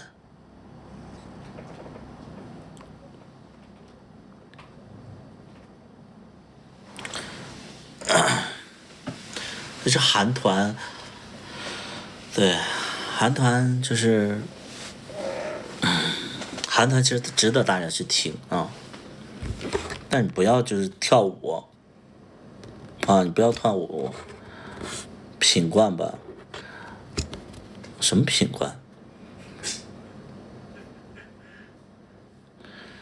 严仁中的长相是我喜欢的。就是声音也是我喜欢的，但你要说这个歌吧，有几首可以我特别喜欢严仁中的长相好 Q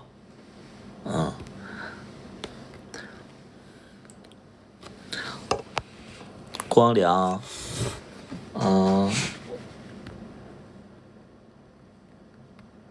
看还有喜欢谁啊？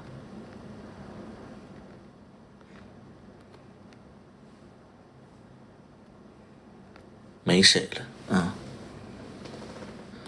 反正就这些，反正我谁的歌我都听，但你要说这个歌手吧，我现在我会那个歌手我还比较喜欢那英，我喜欢那英，就是我觉得那英的访谈我也爱看，然后那英的一些搞笑视频我也爱看，就是那英对于我来讲的话，我挺喜欢这个歌手的，这个艺人的他歌也挺好的，王菲也挺好的对，王菲、那英我都挺喜欢。大家好，我是那英。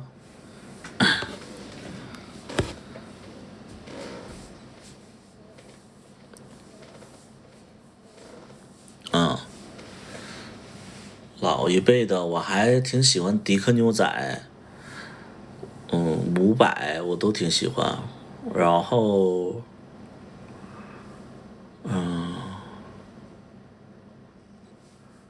迪克牛仔伍佰其实大家也动力火车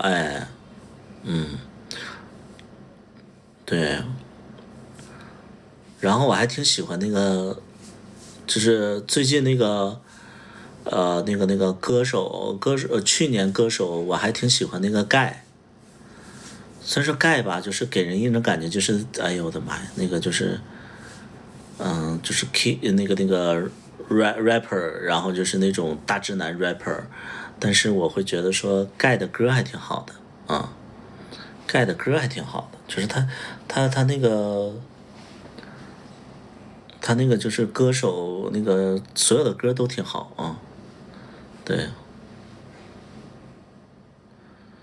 而我真的就是什么就什么都听一点儿，你要说特别喜欢的，也就是徐佳莹，然后那个单依纯，然后华晨宇，还有一个那谁，还有一个那个叫啥来着，我又忘了。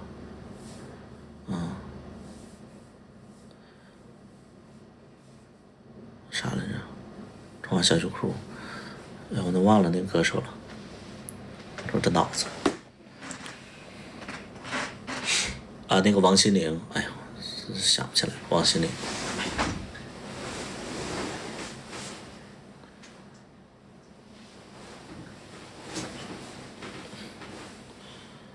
失落沙洲，我不喜欢失落沙洲，我失落沙洲，都觉得听腻了。我喜欢那个到此为止，然后还有那个就是不难，然后 disco 巨高正，然后那个寻人启事，然后那个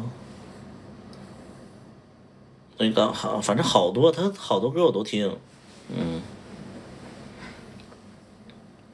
就这些歌，我觉得最高级的就是徐佳莹，最高级的就是《寻人启事》。我觉得这个旋律也好，词也好，编曲也好，怎么的都好，我觉得这首歌真的是好高级啊。然后王菲有一首叫那个打错了，我觉得也很好听。然后对，然后包括王菲还有一首歌叫那个怀念。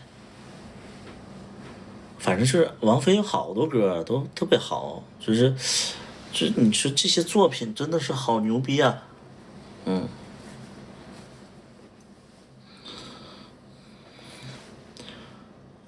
就这些歌手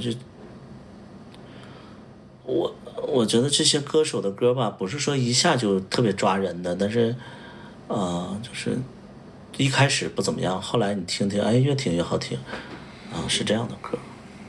孙燕姿点评一下，我觉得孙燕姿的作品也挺好的，但是我不太喜欢她的唱法，我不太喜欢她的唱法，我觉得孙燕姿的唱功就那么回事儿吧，王菲喜欢，孙燕姿就是。如果说孙燕姿让我选孙燕姿和那个萧亚轩的话，我会选萧亚轩。我觉得萧亚轩唱慢歌的时候，都比孙燕姿要牛。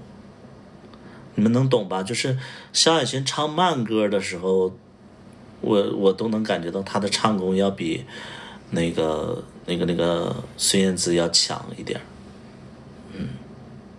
孙燕姿，可能她比较独特。他比较就是无可替代，但你要说他的从技术层面或者说从听感上，我更喜欢萧亚轩，对。然后男歌手唱功真的王力宏能不能说一下你一开始是怎么出歌的？方式是吗？就是因为当时会有一些，就是当时其实我其实从14岁的时候我就开始写词了，就是我从14岁的时候我就听到一些韩国的歌，然后我就把它写成中文的词，就从小就有写词的习惯，就是写歌词的习惯。然后后来就开始尝试着写旋律，那个时候就是用录音笔记下来自己的旋律，就是录音笔记下来自己的旋律。到后来呢，就是到后来其实就是因为做直播，然后做了做了半年左右吧，然后那个时候就有一种危机感。我跟你们不太一样，就是我经常会，比如说我跟二把刀感情比较甜蜜的时候，我就会在想说，可能现在是我们感情最甜蜜的时候，未来可能我俩就会吵架了，我会有这种危机意识。我在做直播的时候，我正赚钱的时候，我就会在想说，可能自己要想想退路了。就那个时候，所有的直播都开始发力了，努力了。然后直播行业突起的时候，我就在想，我说不行，我得有自己的杀手锏，那我就得去出歌。你们因为同性恋唱歌都挺厉害的，我就不是说别的。现在直播间里有117个人，116个人，这里起码得有50个人唱歌是不跑调的。你们信不信？同性恋就这点本事，就是才艺这方面，其实大家都挺不错的。其实唱功啊，就是同性恋的唱功，其实都不错。我不能说唱功，就是大家的那个五音基础其实都挺好的，所以这么多人，这么多主播都会唱歌，那我为什么会脱颖而出呢？所以我必须我得写歌，我得发歌，我得发歌。所以我后来因为我那个时候也没有团队啊，也没有那个就是什么谁指点我呀，我就说那不行啊，那我得发歌啊。后来我就百度。我就说那怎么发歌啊？然后网上就告诉我怎么发歌，然后让我去让我去那个淘宝去找一个发行方。淘宝是有发行方的，明白不？就是有一些孩子，你们现在就是想发歌，我其实就告诉你们，你们现在不签任何公司，你们也不会注册独立音乐人，这个都没问题，你们就找淘宝有那种发行商。就是淘宝会有一些所谓的音乐公司，你找他们发行，找他们发行。但是现在你就要考虑一个版权的问题了，你们跟他们谈好，这个歌虽然说他们帮你发的，但是版权要在你自己手里，这个收益归谁？或者说就是他们是不是纯帮你发，然后剩下都归你自己？最后如果说就是他们公司黄了，这个版权能不能到你自己手里？这个是你们要考虑好的，就是跟人聊清楚，他们就会帮你发，因为他们是一个公司，他们有资质去发，明白不？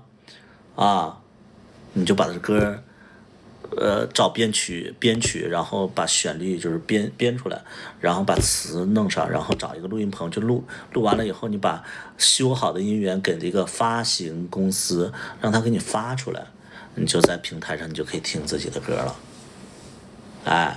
能明白不？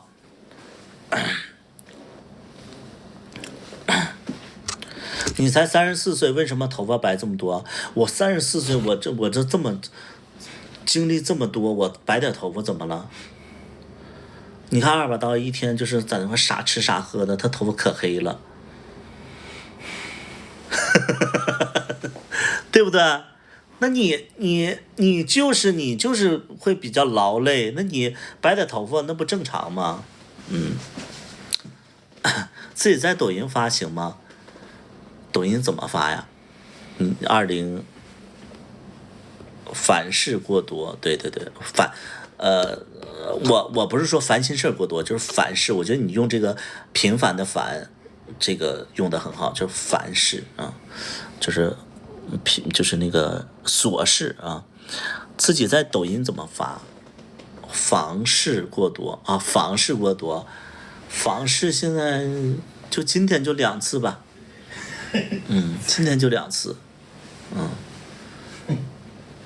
你呢？俺的油，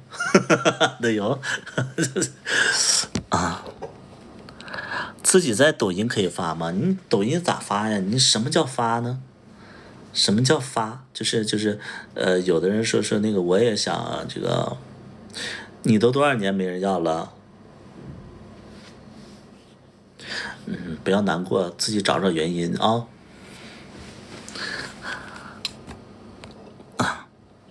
这个月都没有，这有什么可比性啊？大家这那个就是我叫什么？我那个叫我跟基层的一些朋友，就是我在基层上，我其实找不到一些共鸣。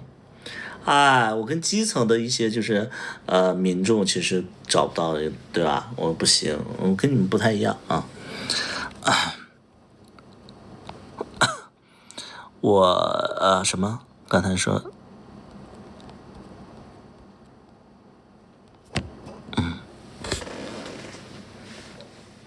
现在几点了？1:48了。老婆，你饿不饿呀？我不饿啊，老公。你吃汉堡了吗？没吃呢。是不是凉了？不好吃呀？你要吃啥呢？你说吧，咱可以一起去吃。一起去吃？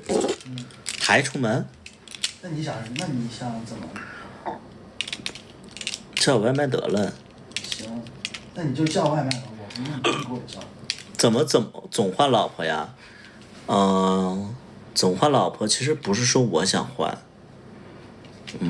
不是，其实不是我想换，我觉得所有人都不喜欢总换对象，为什么呢？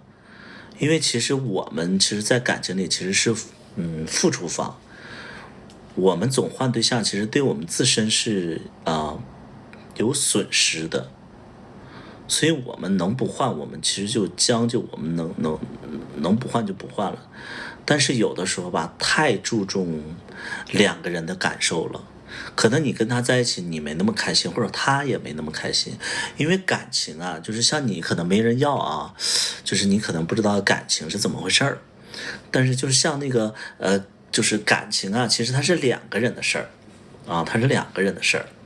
两个人其实能达到就是平衡平等的一个状态啊，平衡平等的一个状态，或者说两个人能够心意能够相通，能保持这个两个人的这个羁绊，其实很难，就是恋爱其实是很难的。你不要觉得说看别人幸福，你就觉得说你自己也会幸福，或者说这个幸福其实人人都可以拥有幸福，只不过是大家不珍惜，不是。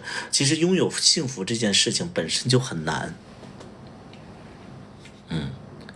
我可以负责任告诉大家，你不要觉得人人都有幸福，只是你不珍惜，所以你没有。不是，是拥有幸福本身就很难，找到一个跟你共频的人或者说合适的人太难了，这个初始条件就很难，然后你再怎么去维系这个关系，非常非常难太不给你面子。刚才不是你说的吗？这个月没人要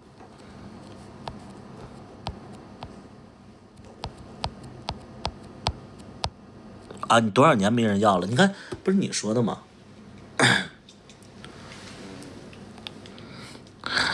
没有百里屠夫，不管他说行了，别臭拽了。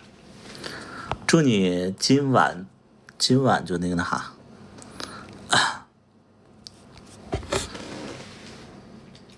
真的，就是我真的要给大家说一下，就是其实不幸福是常态呀，不如意是常态。就是你们千万不要被那个就是什么那些假象给欺骗了，就是因为现在自媒体会营造一些就是假象。就像我前2天我看了一个那个什么，我看了一个就是那个解析，就说现在真正摧毁幸福的人其实是那些恋爱的那种抖音博主。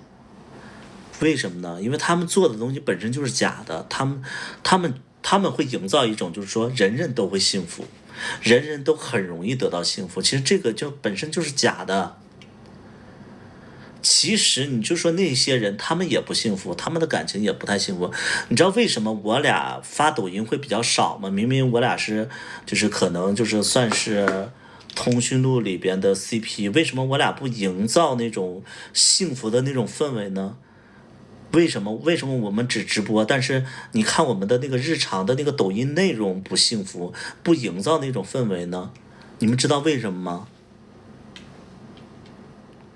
我这个问题是谁能帮我回答一下？就是你们知道为什么就是我们明明是圈子里的 CP， 为什么我们不去营造或者说拍一些幸福的视频给大家看，然后营造的那种氛围呢？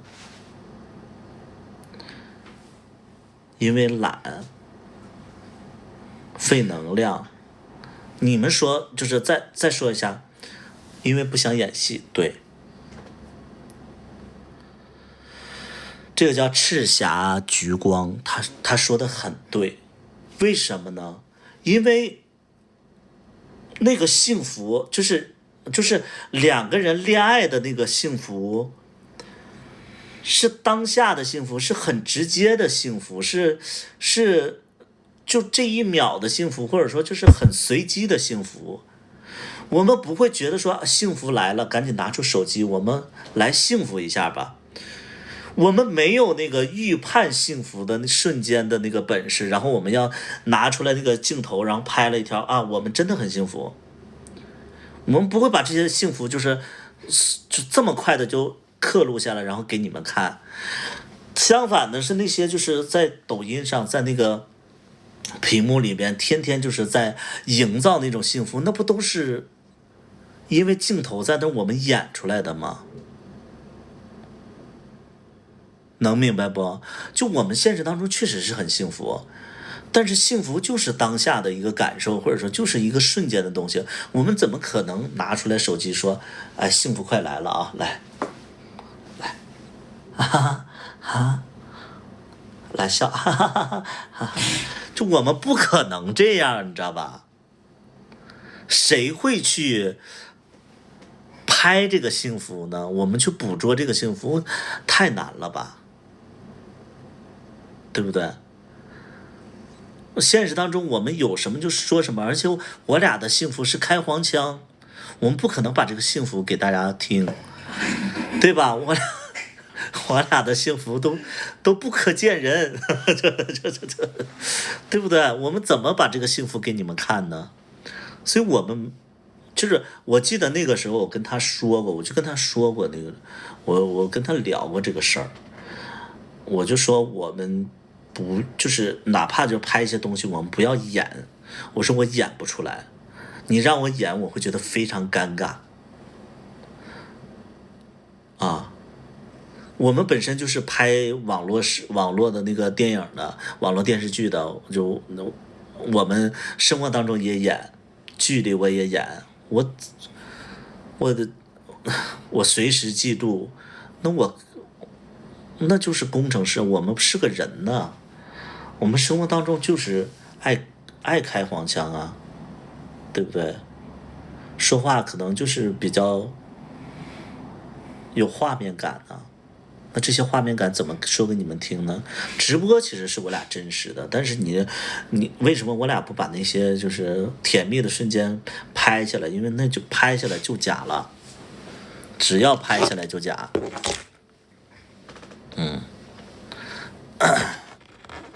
只要拍下来，一个人去拍下来自己的幸福就假了，所以我们不喜欢这种，你们没事你们想感受真实就来直播啊，我们真实是，你这么喜欢拍叨叨，偷拍，对，我但凡我要拍叨叨的时候，我但凡他要感受到我要拍他的时候，他就在那块儿。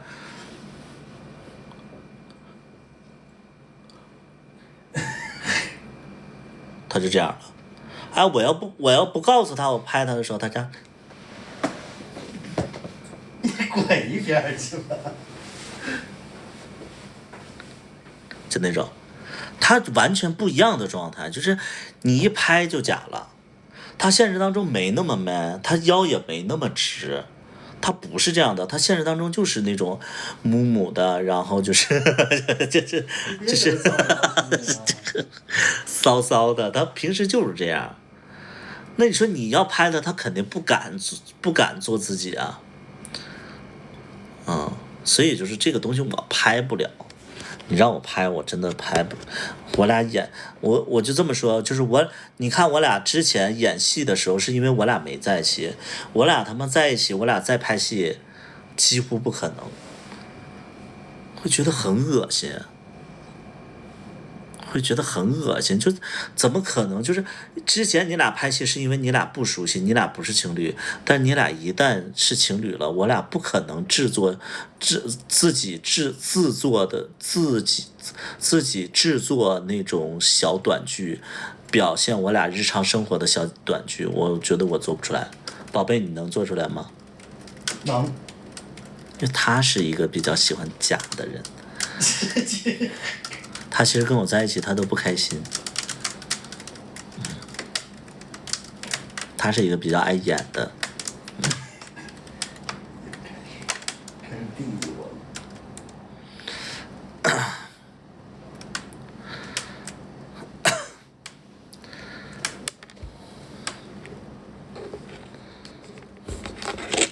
好了，今天直播就到这里吧，大家听这些也听够了啊。没有刷礼物的赶紧刷刷礼物，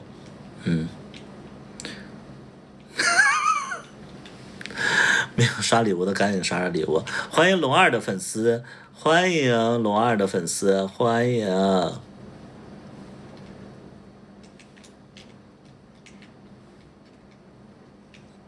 你看，我一说下播，所有人都估计都睡着了。我叫他们一声，起来了。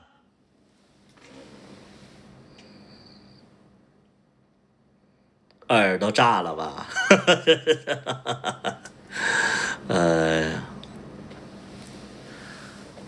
几点就睡觉啊你啊？起来！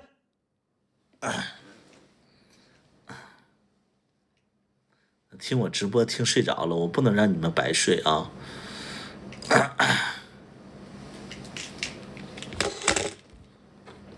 好了，我下播了，拜拜吧。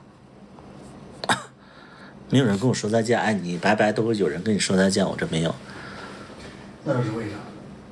就 God 跟我说再见了。好了。